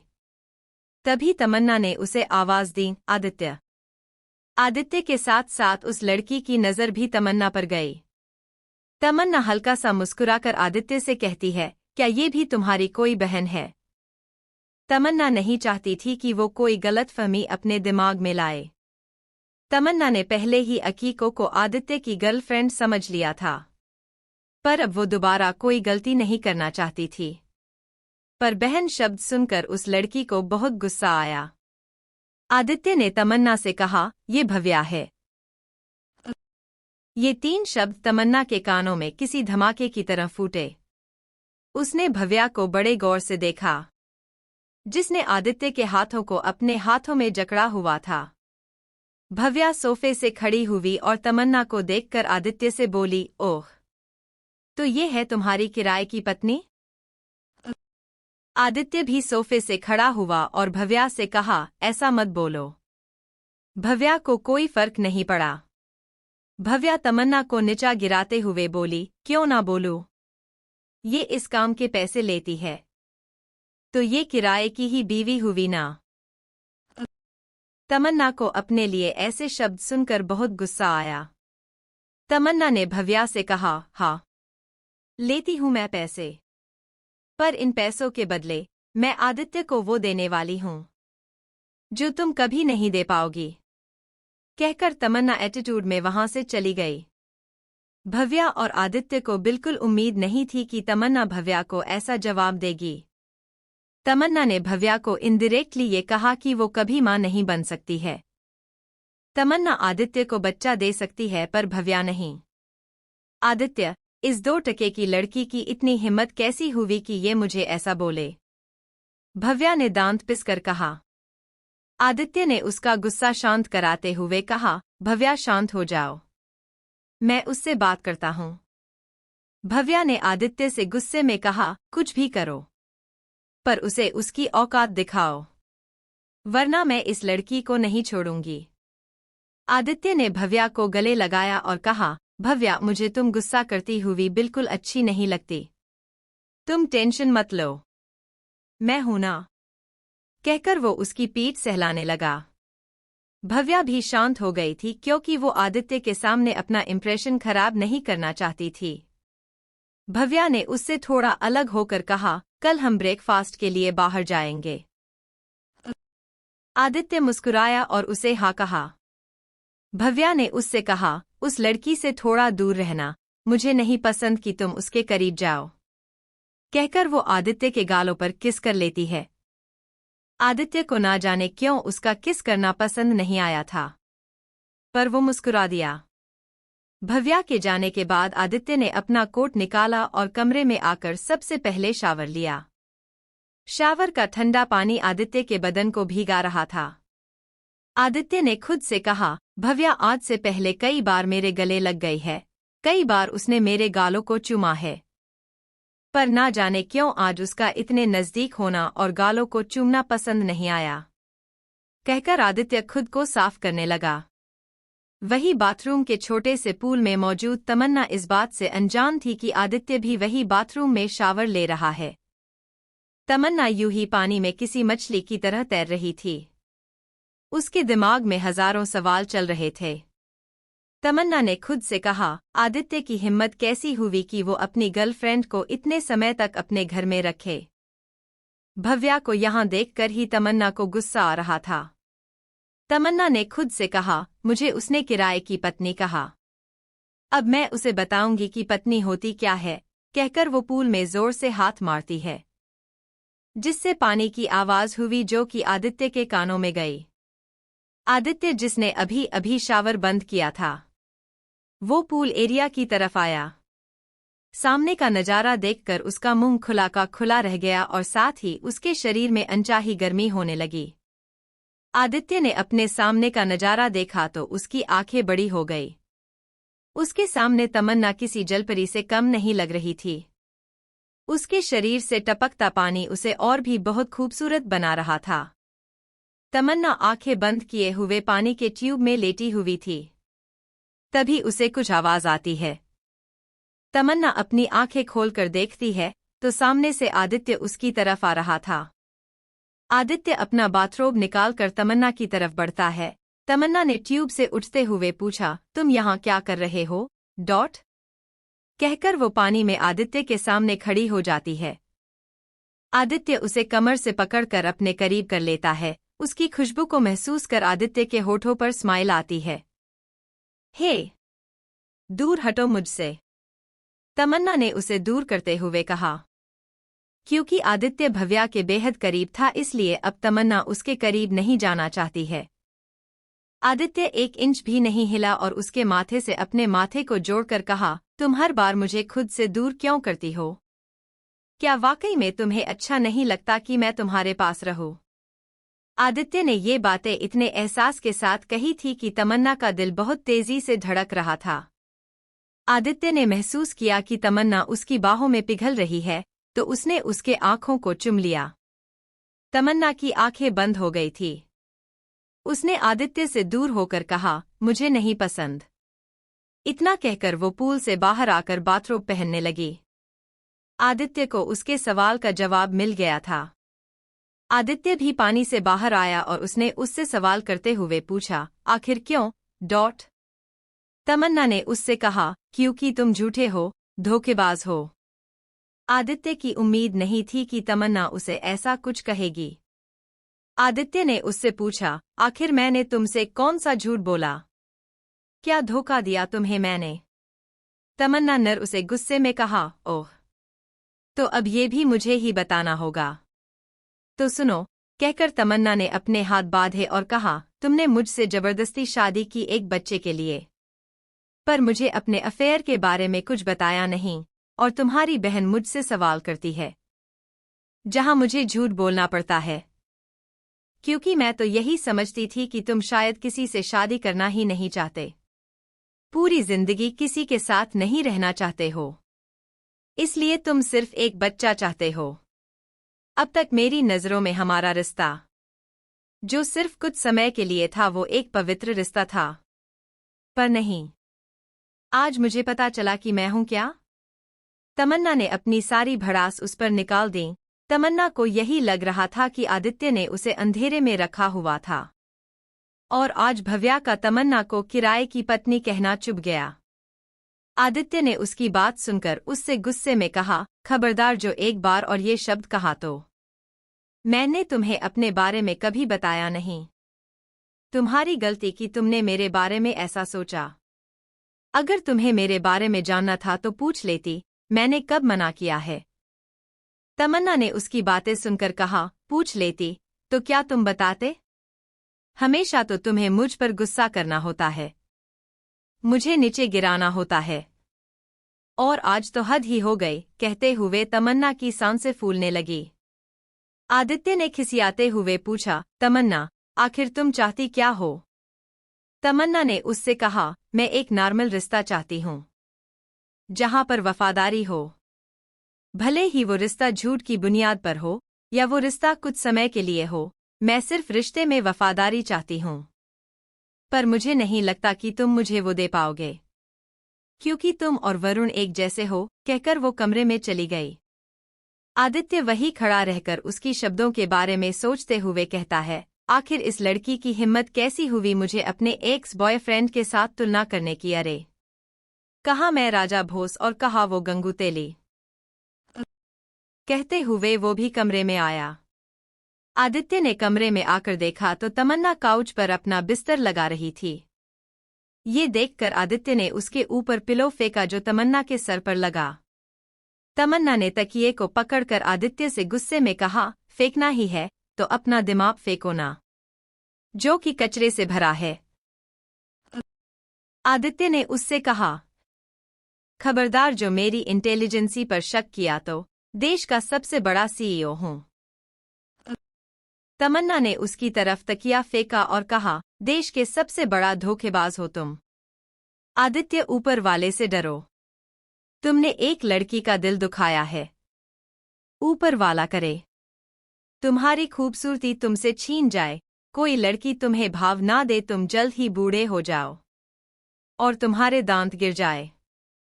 तमन्ना इसके आगे कुछ कहती, आदित्य उसके पास आकर उसके मुंह पर उंगली रखकर उसे धमका कर कहता है, अगर तुम्हारी बुद्धुआ मुझे लगी और मेरा ब्रेकअप हुआ तो याद रखना, मैं तुम्हें पूरी जिंदगी अपने साथ रख लूंगा, फिर तुम्हें ही मेरे साथ रहना होगा।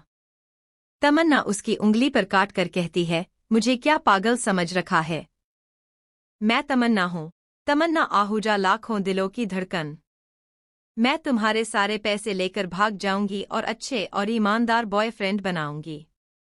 कहकर उसने उसे पीछे धक्का दिया और काउच पर जाने के लिए मुड़ी तो आदित्य ने एकदम से अपनी बाहों में उठा लिया।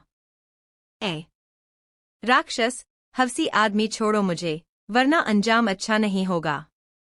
तमन्ना ने उसके सीने पर मारते हुए कहा तो आदित्य ने उसे बेड पर फेंका और उसके ऊपर आ गया। आदित्य ने उसके हाथ को बेड पर दबाते हुए कहा, तुम्हारी इतनी हिम्मत, मेरे पैसों से अपने लिए बॉयफ्रेंड बनाओ, तुम्हें तो मैं छोड़ूंगा नहीं। तुम्हारी जुबान कुछ ज्यादा चलने लगी है। मैं दावे के साथ कहता हूँ, जितने बॉयफ्रेंड बनाओगी कोई तुम्हें मेरी तरह सैटिस्फाई नहीं कर सकता है। इतना कहकर उसने उसके होठों पर अपने होंठ रखे। तमन्ना अपने होठों को खोल नहीं रही थी, इसलिए आदित्य ने उसकी चेस्ट को दबाया, जिससे तमन्ना की आह निकल गई। और आदित्य ने अपनी जीभ उसके इंटर की, जिससे अब उनके जीभ आपस में लड़ने लगे। कुछ देर बाद तमन्ना खुद को आदित्य की बाहों में ढीला छोड़ देती है। आदित्य अब तक जान चुका था कि तमन्ना की वीक पॉइंट उसकी चेस्ट है। अगर आदित्य ने उस चेस्ट पर प्यार जताया तो तमन्ना अपने आप ही उसे खुद को सौंप देगी। सारी रात यूं ही प्यार की लड़ाई में गुजर गई। अगली सुबह तमन्ना आदित्य की बाहों पर सोई हुई थी। तभी आदित्य का फोन बजने लगा, जिससे उसकी नींद टूटी। उसने तमन्ना को देखा जो उसके बाहों में थी। तमन्ना को देखकर उसे कल रात की सारी बात याद आई और उसे बड़े प्यार से तमन्ना के बाल उसके कान के पीछे किया और टेबल पर हाथ बढ़ाकर अपना फोन लिया। आदित्य ने देखा कि फोन पर भव्या का कॉल आ रहा है, तो उसने तमन्ना को थोड़ा बगल में कर दिया और बेड पर बैठकर भव्या का कॉल उठाया। दूसरी तरफ से भव्या ने कहा, हेलो आदित्य। आदित्य ने उससे धीमी आवाज में कहा, हेलो भव्या। फोन की आवाज से तमन्ना की नींद खुल गई थी, पर उसने आलस में आकर अपनी आंखें नहीं खोली। पर अब जब आदित्य ने भव्या का नाम लिया तो उसकी आंखें खुल गई। भव्या ने फोन पर आदित्य से कहा, हेलो आदित्य, क्या तुम तैयार हो? आज हमें ब्रेकफास्ट करने बाहर जाना है। भव्या आदित्य के साथ जाने के लिए बहुत खुश नजर आ रही थी कि तभी उसे फोन पर से किसी लड़की आवाज सुनाई दी। तमन्ना उठकर आदित्य में गले में बाहें डालकर उससे बड़े प्यार से कहती है, गुड मॉर्निंग हनी। इतना कहकर वो उसके होठों पर हल्की सी किस करती है और आगे कहती है, कल रात तुमने मुझे बहुत अच्छे से सैटिस्फाई किया। इतना कहकर वो आदित्य के गालों पर भी किस करती है और आगे कहती है, आज मैं तुम्हारे लिए तुम्हारा फेवरेट हलवा बना देती हूँ और अपने हाथों से भी खिलाऊंगी। कहकर वो उसे एक आइज विंक करती है। आदित्य तमन्ना की हरकतों से बहुत शौक में चला गया था। वही भव्या का भी कुछ यही हाल था। भव्या के हाथ से फोन गिर गया और उसने खुद से कहा, नहीं, मेरा आदित्य मेरे अलावा किसी और को सैटिस्फाई नहीं कर सकता। कहकर वो रूम से बाहर निकल गई। वही शौक हुए आदित्य को देखकर तमन्ना ने उसका फोन लेकर उसे डिस्कनेक्ट किया और उसे आदित्य में हाथ में पकड़ाकर उसे एक ईविल स्माइल दी। आदित्य ने उसे खा जाने वाली नजरों से पूछा, तमन्ना, ये क्या हरकत थी तुम्हारी? आदित्य को समझ आने लगा था कि तमन्ना ने ये जानबूझकर किया है। तमन्ना ने बड़ी मासूमियत से कहा, क्या हुआ डार्लिंग हनी? मैंने कुछ गलत किया? पर हनी, तुमने ही तो कहा कि मुझे बाहर वालों के सामने बहुत अच्छी पत्नी बनने की एक्टिंग करनी है, और ये फोन भी तो बाहर वाली का ही था। आदित्य ने उसे आंखें छोटी करके कहा, ज्यादा मासूम बनने की जरूरत नहीं। आखिर तुम चाहती क्या हो? तमन्ना बेड से उठकर बोली, मैं क्या चाहती हूँ मैंने कल ही बता दिया था, अब तुम्हारी मर्जी। इतना कहकर वो बाथरूम में नहाने चली गई। आदित्य के कानों में एक ही शब्द गूंजने लगे, वफादारी। आदित्य ने खुद से कहा, मुझे भव्या से इस बारे में बात करनी होगी। फिर वो बाथरूम की तरफ देखता है जहां तमन्ना गई है। आदित्य बोला, इस लड़की ने मुझे वाकई में परेशान कर दिया है। कुछ देर बाद नाश्ते के समय आदित्य और तमन्ना डाइनिंग टेबल पर थोड़ा दूर होकर बैठे तो सर्वेंट ने उन्हें नाश्ता सर्व किया। आज नाश्ते में हलवा वाकई में तमन्ना ने बनाया हुआ था, वो भी शेफ से सीखकर। तमन्ना घर पर शेफ से कभी कभी खाना बनाना सीख लेती। वो लोग खाने बैठे ही थे कि भव्या आदित्य का नाम लेकर आ गई। आदित्य ने भव्या को देखा तो भव्या बोली, आदित्य, आज हम बाहर नहीं जा पाए तो क्या हुआ? मैं तुम्हारे लिए नाश्ता बनाकर लाई हूँ। कहकर उसने तमन्ना को घुरते हुए सर्वेंट को एक टिफिन देकर कहा, जाओ जाकर इसे परोस कर ले आओ। सर्वेंट ने एक नज़र आदित्य को देखा और भव्या के साथ से टिफिन लिया। तमन्ना तो भव्या के आने से जल गई थी और अब भव्या आदित्य के लिए नाश्ता लाई है, ये जानकर तो उसका माथा ठनका। उसने जानबूझकर अपने पैरों पर थोड़ा जूस गिराया, जिससे आदित्य और भव्या का ध्यान तमन्ना पर आया। तमन्ना टेबल से उठते हुए बोली, मैं इसे वॉश करके आई। कहकर वो किचन में चली गई। बाहर भव्या ने आदित्य का हाथ पकड़कर कहा, आदित्य, तुम जानते हो ना कि मैं तुमसे कितना प्यार करती हूँ। कहकर वो आगे बढ़कर उसके गालों को चूमने लगी तो आदित्य थोड़ा पीछे हुआ। भव्या को ये बिल्कुल अच्छा नहीं लगा। आदित्य ने भव्या से कहा, भव्या प्लीज, सब यहाँ खड़े हैं। सर्वेंट वहाँ डाइनिंग टेबल के पास ही खड़े थे। वो सब भव्या की इस हरकत से यहाँ वहाँ देखने लगे। कुछ देर बाद तमन्ना उन दोनों को इग्नोर कर अपना नाश्ता कर रही थी। भव्या आदित्य को बड़े प्यार से अपने हलवे का एक चम्मच जैसी ही खिलाती है तो आदित्य का चेहरा अजीब सा हो जाता है। उसका चेहरा देखकर भव्या ने पूछा, क्या हुआ आदित्य, तुम्हें पसंद नहीं आया? आदित्य ने भव्या को देखा और जल्दी से बेसन की तरफ भागा और जल्दी से उसने अपना मुंह धोया। उसे काफी मिर्च लग रही थी। तमन्ना ने ये सब देखकर मन ही मन कहा, कमाल है। जलन मुझे हुई और मिर्ची आदित्य को लगी, कहकर वो हंसने लगी। आदित्य अपना मुंह साफ कर वहां आया और भव्या को थोड़ा डांटकर बोला, भव्या, ये क्या है? अगर तुम्हें खाना बनाना नहीं आता तो मत बनाओ। पर ये इतना मिर्च वाला हलवा कौन खिलता है? आदित्य ढेर सारा पानी पीने लगा, पर जलन कम होने का नाम नहीं ले रही थी। तमन्ना ने एक सर्वेंट को शहद लाने का इशारा किया। वही भव्या ने हैरानी से कहा, क्या मिर्च? वो भी मेरे हलवे में, पर आदित्य इसमें मिर्च नहीं है।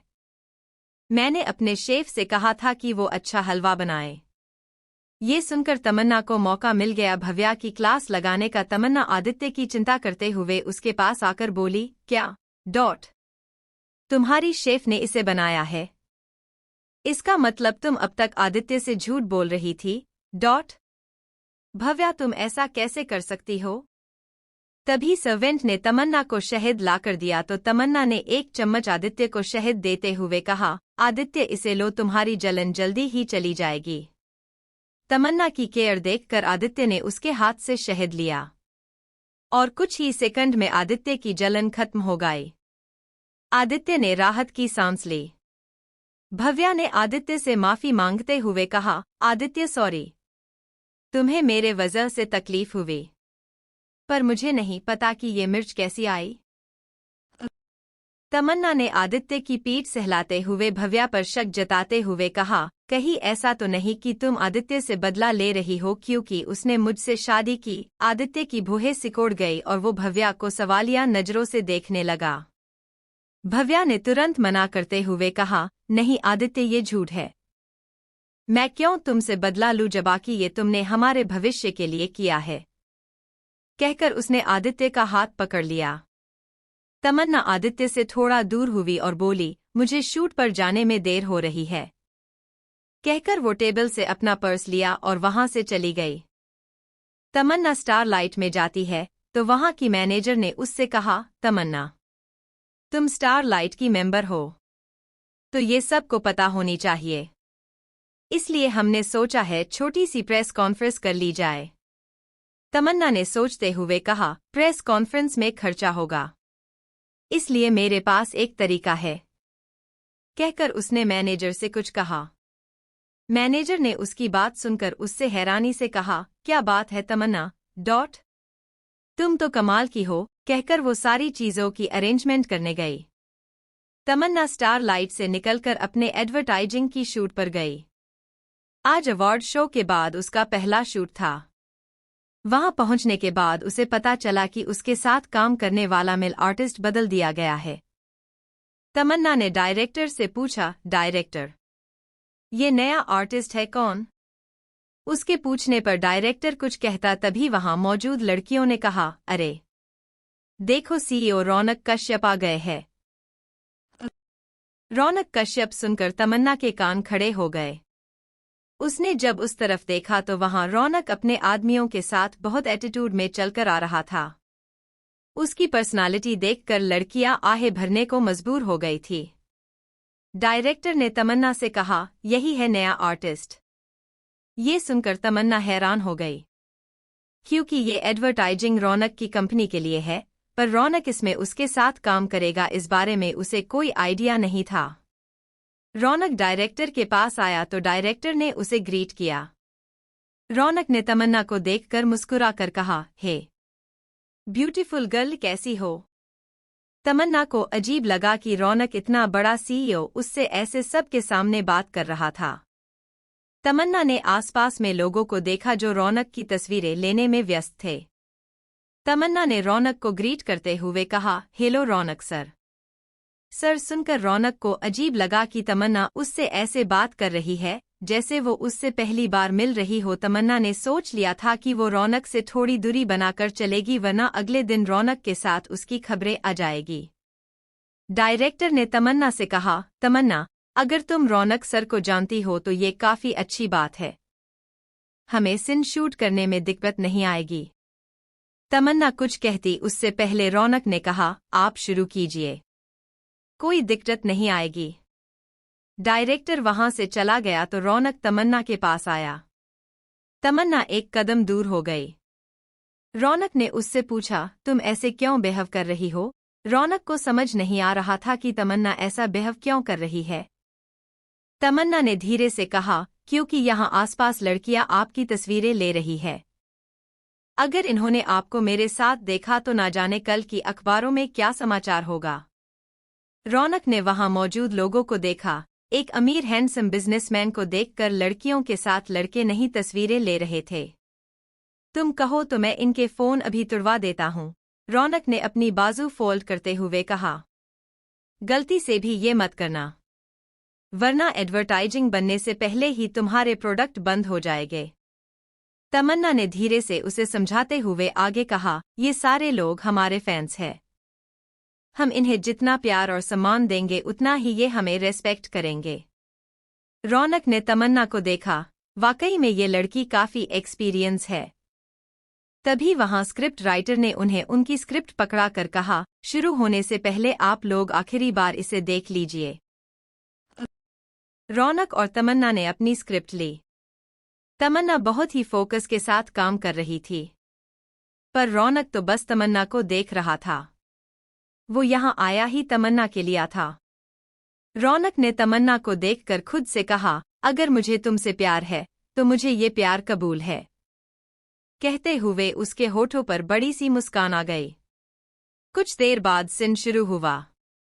तमन्ना की एक्टिंग स्किल वाकई में कमाल की थी, पर रौनक कई बार गलती कर रहा था, जिस वजह से डायरेक्टर नाराज थे। पर वो डायरेक्टर अपना गुस्सा जाहिर नहीं कर सकता था। तमन्ना ने रौनक से इरिटेट होकर कहा, तुम जितना एटीट्यूड दिखाते हो उतना अच्छा एक्टिंग क्यों नहीं करते? रौनक भी बार बार टेक देकर थक चुका था। उसने झुंझुलाते हुए कहा, मैं मेहनत कर रहा हूं। पर उसने इतना कहा ही था कि तमन्ना उसके पास आई और बोली, तुम ऐसा समझो कि स्क्रिप्ट असली है। मैं तुम्हारी सच्ची वाली वाइफ हूं और ये सिचुएशन सच्ची है। रौनक ने जब तमन्ना के मुंह से उसके लिए वाइफ सुना तो उसके दिल में गुदगुदी होने लगी। इसके बाद तो रौनक ने बहुत अच्छा शॉट दिया और एडवर्टाइजिंग पूरा हो गया। तमन्ना ने राहत की सांस ली और डायरेक्टर ने उसे शुक्रिया कहा क्योंकि उसने रौनक को बहुत अच्छे से समझाया। तमन्ना वहां से जाने लगी तो रौनक ने उससे कहा, हे, इतनी जल्दी क्या है? क्यों ना हम साथ में डिनर पर चले? तमन्ना ने उससे पूछा, पर क्यों? रौनक ने उससे कहा, तुमने मेरी मदद की, मेरी कंपनी का इतना एडवर्टाइजिंग का काम पूरा हुआ है, मैं तुम्हें थैंक्स कहना चाहता हूं। तमन्ना ने उसे मना करते हुए कहा, नहीं, इसकी जरूरत नहीं है। कहकर वो जाने लगी तो रौनक ने उससे पूछा, वैसी तुम रहती कहाँ हो? मैं तुम्हें ड्रॉप कर देता हूं। तमन्ना ने मना करते हुए कहा, फिलहाल मैं अपने एक दोस्त के घर पर हूं। कंपनी मुझे जल्द ही एक फ्लैट देने वाली है। तमन्ना रौनक को नहीं बता सकती थी कि वो शादीशुदा है और ये कि वो आदित्य धनराज गिर के घर रहती है। रौनक ने उससे कहा, तो फिर ठीक है, मैं तुम्हें तुम्हारे दोस्त के घर ड्रॉप कर देता हूं। तमन्ना ने उसे एक बार फिर मना करते हुए कहा, बिल्कुल नहीं, इसकी जरूरत नहीं। रौनक ने उससे कहा, तुम मुझे बार बार मना क्यों कर रही हो? मैंने एक बार कह दिया कि मैं तुम्हें ड्रॉप करूंगा तो करूंगा, कहकर उसने उसे अपने साथ आने का इशारा किया। तमन्ना को रौनक पर बहुत गुस्सा आ रहा था, पर इस वक्त वो उसके लिए काम कर रही है। वो अपना रिलेशन खराब नहीं करना चाहती थी, इसलिए वो उसके साथ चली गई। जाने से पहले तमन्ना ने अपने ड्राइवर से कहा, मेरे पीछे आओ।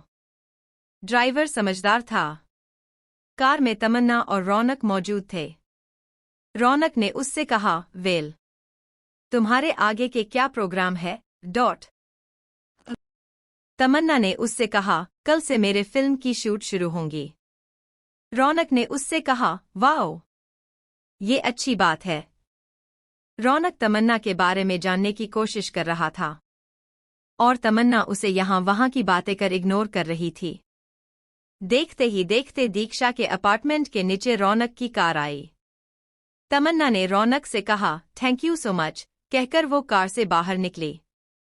रौनक कार से बाहर आया और उस अपार्टमेंट को देखने लगा जो कि काफी पुरानी थी। रौनक ने उससे कहा, तुम्हारी दोस्त क्या कोई मिडिल क्लास है? जो इतने पुराने मकान में रह रही है? तमन्ना ने उसे जवाब देते हुए कहा, जी नहीं, मेरी दोस्त अमेरिका में अपनी फैमिली के साथ रहती है। यहाँ के मेंटेनेंस के लिए उसे समय नहीं मिल पाता। वो सिर्फ कभी कभी यहाँ आती है। रौनक ने तमन्ना का चेहरा देखा जिस पर नाराजगी के भाव थे। रौनक ने उससे कहा, हे, रिलैक्स, मैं तो सिर्फ बात कर रहा था। रौनक ने महसूस किया कि तमन्ना को अच्छा नहीं लगा कि उसने उसकी दोस्त की बुराई की। रौनक के जाने के बाद तमन्ना ने खुद से कहा, ये लड़का कितना डोमिनेटिंग है।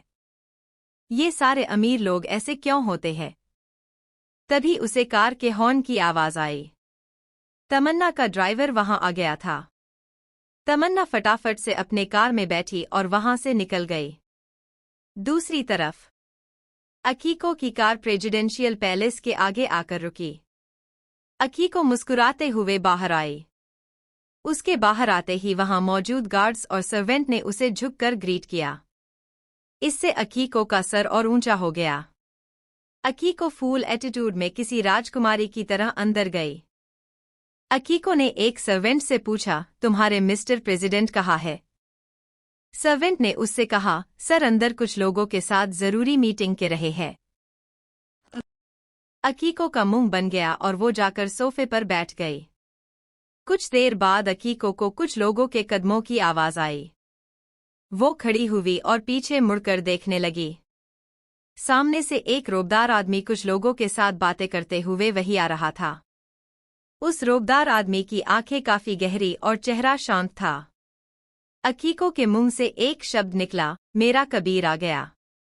कबीर आदमियों के पास वहां पहुंचा तो उसने एक नजर अकीको को देखा और थोड़ा सा मुस्कुरा दिया।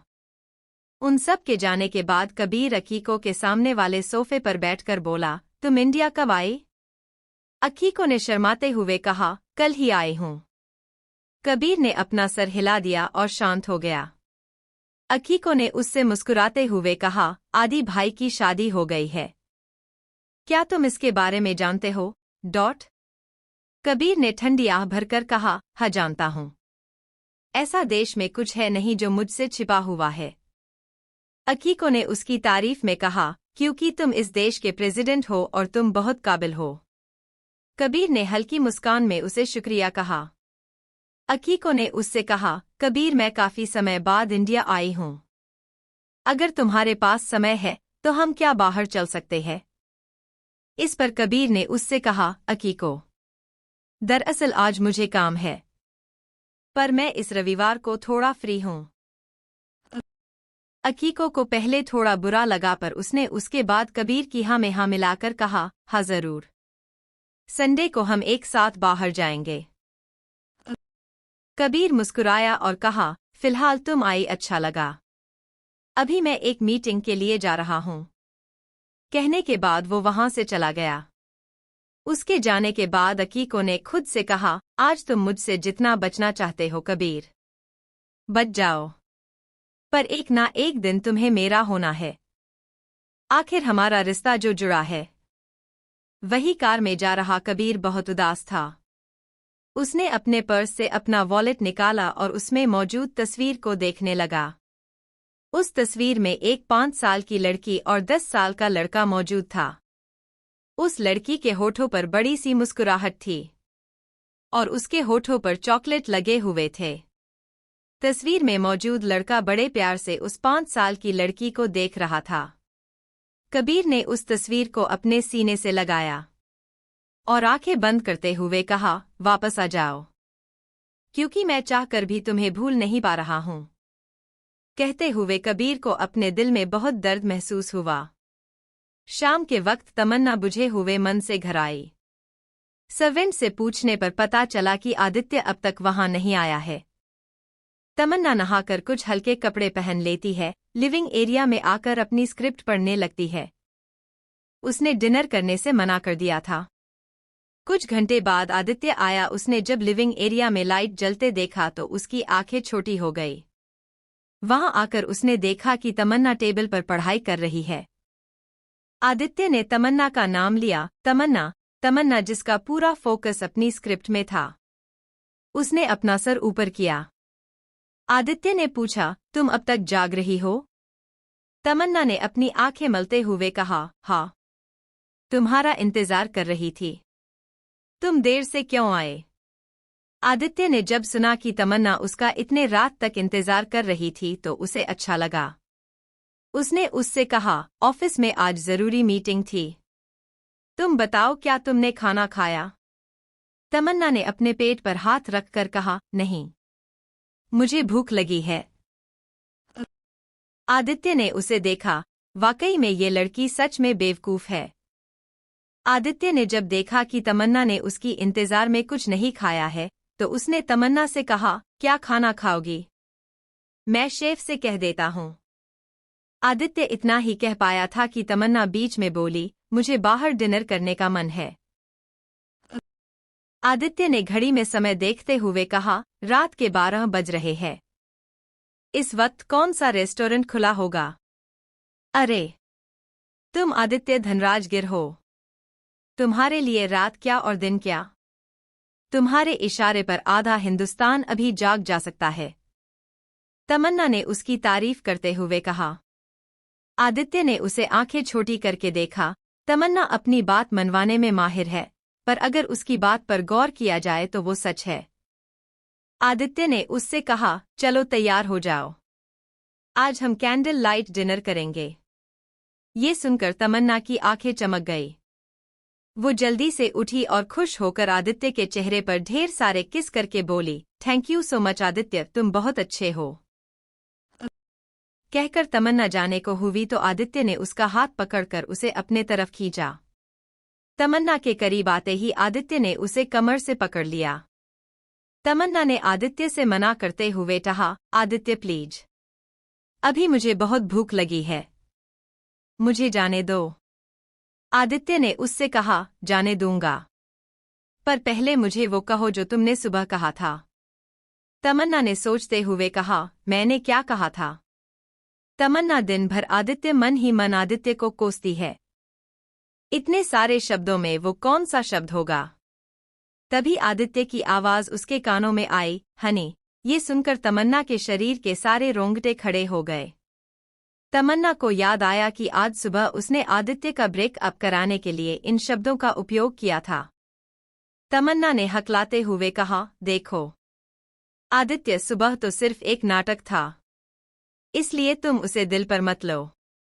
ये सुनकर आदित्य ने उससे रूडली कहा, तुमको रेस्टोरेंट जाना है तो मुझे हनी कहो, वरना तुम्हें भूखे रहना होगा। तमन्ना ने इरिटेट होकर कहा, आदित्य अब ये क्या नई शरारत है तुम्हारी? बच्चों जैसी जिद मत करो। आदित्य ने उससे कहा, ये कहना इतना मुश्किल नहीं है, तुम सीधे सीधे कह दो ना। तमन्ना ने उससे कहा, तुम्हें पता भी है हनी कहते किसे है? आदित्य ने सोचते हुए कहा, हस्बैंड को डोट। तमन्ना ने उसे मना करते हुए कहा, नहीं, हस्बैंड को नहीं। स्वीट केयरिंग और जो अपनी पत्नी से बहुत बहुत ज्यादा प्यार करे उस पति को हानि कहते हैं। और तुम? कहकर उसने ना में सर हिला दिया, जैसे वो कह रही हो कि आदित्य में ये खूबी है ही नहीं। आदित्य को भूहे सिकोड़ गई। वो अच्छे से समझ गया कि तमन्ना अब उसकी बुराई कर रही है। आदित्य ने उससे कहा, sweet caring husband, Aditya Dhanraj गिर का मुकाबला नहीं कर सकते हैं, और रही बात प्यार की तो कल रात तुम जल्दी थक गई थी। तुम कहो तो मैं अभी शुरू हो जाऊं? आदित्य ने बहुत शरारती अंदाज में कहा। तमन्ना समझ गई कि आदित्य उसे ऐसे नहीं छोड़ने वाला है। तमन्ना ने उसके गले में हाथ डालकर मासूम आवाज में कहा, ओ डियर हनी, प्लीज मुझे तंग मत करो, मुझे बहुत भूख लगी है। चलो ना कैंडल लाइट डिनर पर। ये सुनकर आदित्य के फेस से बड़ी वाली मुस्कान थी। उसने उसके गाल खींचकर कहा, ऐसे ही बोला करो, अच्छा लगता है। कहकर उसने तमन्ना को छोड़ा। तमन्ना रूम में जाकर जल्दी जल्दी तैयार होती है। तमन्ना ने रेड कलर का शॉर्ट गाउन पहना हुआ था और हाई हिल्स की खटखट में वो नीचे आती है। उसे देखकर आदित्य का दिल तेजी से धड़कने लगा। तमन्ना बहुत खूबसूरत थी। जल्द ही आदित्य और तमन्ना कैंडल लाइट डिनर के लिए चल पड़े। कुछ देर बाद उनकी कार एक बड़े रेस्टोरेंट के बाहर आकर रुकी। रात के 1 बज रहे थे। रेस्टोरेंट में सिर्फ वही लोग थे। आदित्य तमन्ना का हाथ पकड़कर अंदर लेकर गया। सामने स्टेज की तरफ कुछ लोग गिटार, पियानो, वायलिन बजा रहे थे। आदित्य ने तमन्ना के लिए चेयर खींची और उसे उस पर बिठाया। आदित्य भी अपनी चेयर पर आकर बैठा। उसके बैठते ही वहां वेटर एक से बढ़कर एक डिश लेकर आए। तमन्ना के चेहरे की चमक बढ़ते जा रही थी। तमन्ना को भूख लगी थी, इसलिए वो आदित्य को इग्नोर कर खाने खाने लगी। आदित्य उस लड़की को देख रहा था जो भुक्खड़ों की तरह खाने पर टूट पड़ी है। आदित्य ने तमन्ना से धीरे से कहा, आराम से खाओ, खाना कहीं भागा नहीं जा रहा है। तमन्ना के मुंह में खाना था। उसने आदित्य से कुछ कहा पर आदित्य को समझ नहीं आया।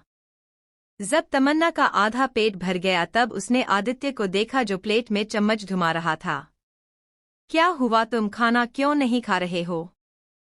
तमन्ना ने आदित्य से पूछा तो आदित्य ने ठंडी आह भर लगभग उसे ताना मारते हुए कहा, मैं अपनी स्वीट केयरिंग वाइफ का इंतजार कर रहा हूं कि कब वो मुझे अपने हाथों खिलाए।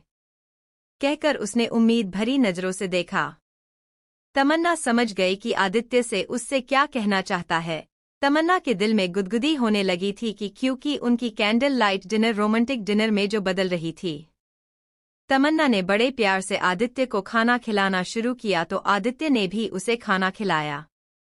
खाना खाने के बाद तमन्ना और आदित्य वाइन पी रहे थे और सामने चल रही म्यूजिक को सुन रहे थे। तमन्ना ने आदित्य से रिक्वेस्ट करते हुए कहा, आदित्य चलो ना डांस करते हैं। आदित्य ने उसे मना करते हुए कहा, मेरा मूड नहीं है। तमन्ना ने उसके हाथ पर हाथ रख कर कहा, हनी, तुम मौका तो दो, मैं मूड बना दूंगी। कहकर उसने उसे शरारत भरी नजरों से देखा। आदित्य ने जब उसके मुंह से अपने लिए हनी सुना तो उसे अच्छा लगा और फिर उसने अपना हाथ उसके तरफ बढ़ाया। तमन्ना ने खुशी खुशी आदित्य का थामा और फिर दोनों डांस फ्लोर पर डांस करने लगे। आदित्य का हाथ तमन्ना की कमर पर था और तमन्ना का हाथ आदित्य के गले में। दोनों ही म्यूजिक के धुन पर थिरक रहे थे। आदित्य ने तमन्ना को गोल घुमाया और कमर से पकड़कर ऊपर किया। तमन्ना ने अपने हाथ फैलाए। धीरे धीरे वो नीचे आई। आदित्य और तमन्ना एक दूसरे की आंखों में खोए हुए थे।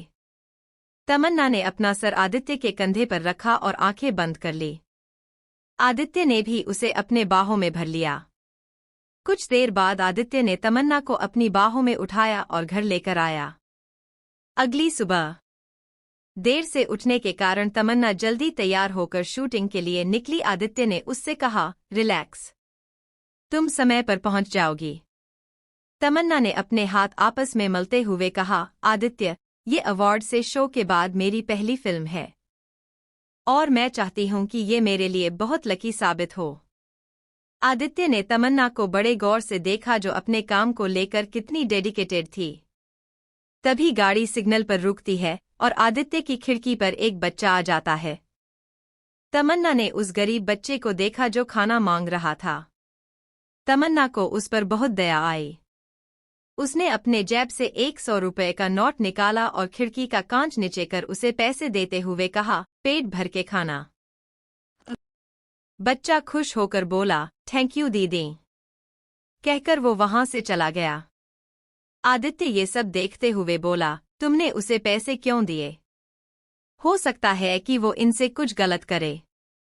तमन्ना ने उससे कहा, नहीं, ऐसा नहीं है। वो अपने लिए ही नहीं, बल्कि अपनी फैमिली के लिए भी खाना लेगा। कहकर तमन्ना ने उसे खिड़की से बाहर देखने का इशारा किया। आदित्य ने बाहर देखा कि उस बच्चे ने दुकान से कुछ वड़ा पाव लिया और एक स्ट्रीट लाइट के नीचे आए, जहां कुछ और भी बच्चे थे। उस बच्चे ने सबको खाना दिया। तभी सिग्नल खुला और आदित्य की कार आगे बढ़ गई। तमन्ना आदित्य से बोली, बस जिंदगी में इतना अमीर बनना है कि इन लोगों के लिए कुछ कर सकूं, तो मुझे लगेगा कि मैंने अपनी लाइफ में कुछ किया है। आदित्य ने तमन्ना की बातें बड़े गौर से सुनी। कुछ ही देर में तमन्ना का सेट आ गया। आदित्य ने तमन्ना से कहा, जाओ अच्छा करना, ऑल द बेस्ट।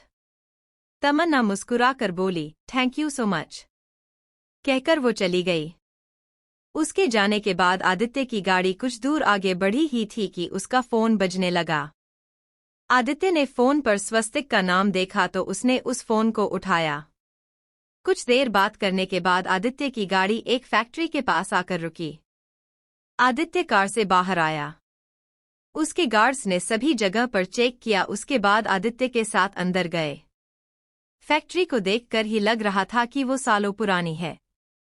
वहां कुछ चेयर पर कुछ लोग बैठकर बातें कर ही रहे थे कि अचानक वहां फायरिंग होने लगी। वो सभी एकदम से घबराकर यहां वहां छिपने लगे। आदित्य ने आवाज देते हुए कहा, आरके बाहर आ। ये आरके वही आदमी था जिसने कुछ समय पहले आदित्य पर हमला करवाया था। आदित्य की आवाज सुनकर आरके, जो एक बड़ी सी मशीन के पीछे था, वो अपनी गन लोड करता है। आरके ने आदित्य को आवाज देते हुए कहा, आदित्य धनराज गिर तू यहाँ? कहते हुए मशीन के पीछे से बाहर आया। आदित्य और आरके एक दूसरे को ऐसे देख रहे थे जैसे वो एक दूसरे को जान से मार देंगे। आदित्य ने उससे बेहद गुस्से में दांत पिसकर कहा, तूने ये ठीक नहीं किया आरके, तू अब इसका अंजाम भुगतेगा। आरके ने आदित्य से हल्का सा हंसकर कहा, आदित्य धनराज गिर, इस वक्त तू मेरे ठिकाने पर मौजूद है और मेरे आदमी चारों तरफ फैले हुए हैं। आदित्य ने उससे कहा, चूहों से मैं नहीं डरता, कहकर उसने एक गोली चलाई, जिससे आरके दूसरी तरफ घुमा तो गोली उसके पास से होकर निकली। आरके ने तेज आवाज में अपने आदमियों से कहा, देख क्या रहे हो, भून डालो आदित्य धनराज गिर को डोट। आदित्य और उसके आदमी भारी बंदूकों के साथ आरके ग्रुप पर भारी पड़ रहे थे। वही आरके जितना हो सके उतना छिपने की कोशिश कर रहा था। आदित्य सभी को मारते हुए आगे बढ़ रहा था और आरके एक खिड़की के पास आया। उसने उस खिड़की को खोला तो देखा नीचे गहरी खाई वाला समुद्र है। आरके के माथे से पसीने आने लगे क्योंकि एक तरफ आदित्य मौत का साया बनकर उस पर खड़ा था तो दूसरी तरफ नीचे गहरा समुद्र। आरके सोच ही रहा था कि उसे क्या करना चाहिए कि तभी उसने कुछ कदमों की आहट को अपने करीब आते महसूस किया। आदित्य आरके के करीब आते हुए बोला, अब भी वक्त है, यहाँ आकर खुद को मेरे हवाले कर। आरके ने उससे एटीट्यूड में कहा, तेरे हाथों मरने से तो अच्छा कि मैं पानी में कूद जाऊं। कहकर वो खिड़की सर कूदने लगा। ये देखकर आदित्य के गार्ड्स उसे पकड़ने के लिए आगे बढ़े पर तभी आदित्य ने आरके के पैर पर गोली चला दी थी। आरके चिल्लाया और इससे पहले कि वो खुद को संभाल पाता वो नीचे जा गिरा। आदित्य और उसके आदमियों ने अपनी आंखों से आरके को नीचे गिरते हुए देखा। आदित्य ने अपने आदमियों से कहा, ये इतनी आसानी से मरने वाला नहीं है। ये समुद्र में कुछ गोताखोर भेजो और उसे ढूंढो। कहकर वो फैक्ट्री में आया। फैक्ट्री में कई लोगों की लाशें पड़ी हुई थी। आदित्य की नज़र टेबल पर रखे नीले कलर के बॉक्स पर गई। उसने उस बोस को गार्ड्स के जरिए अपने पास रख लिया और अपने आदमियों के साथ बाहर आ गया। कुछ देर बाद एक तेज धमाका हुआ और वो फैक्ट्री ब्लास्ट होकर जलने लगी। आदित्य कार के पास खड़ा होकर ये नजारा देख रहा था।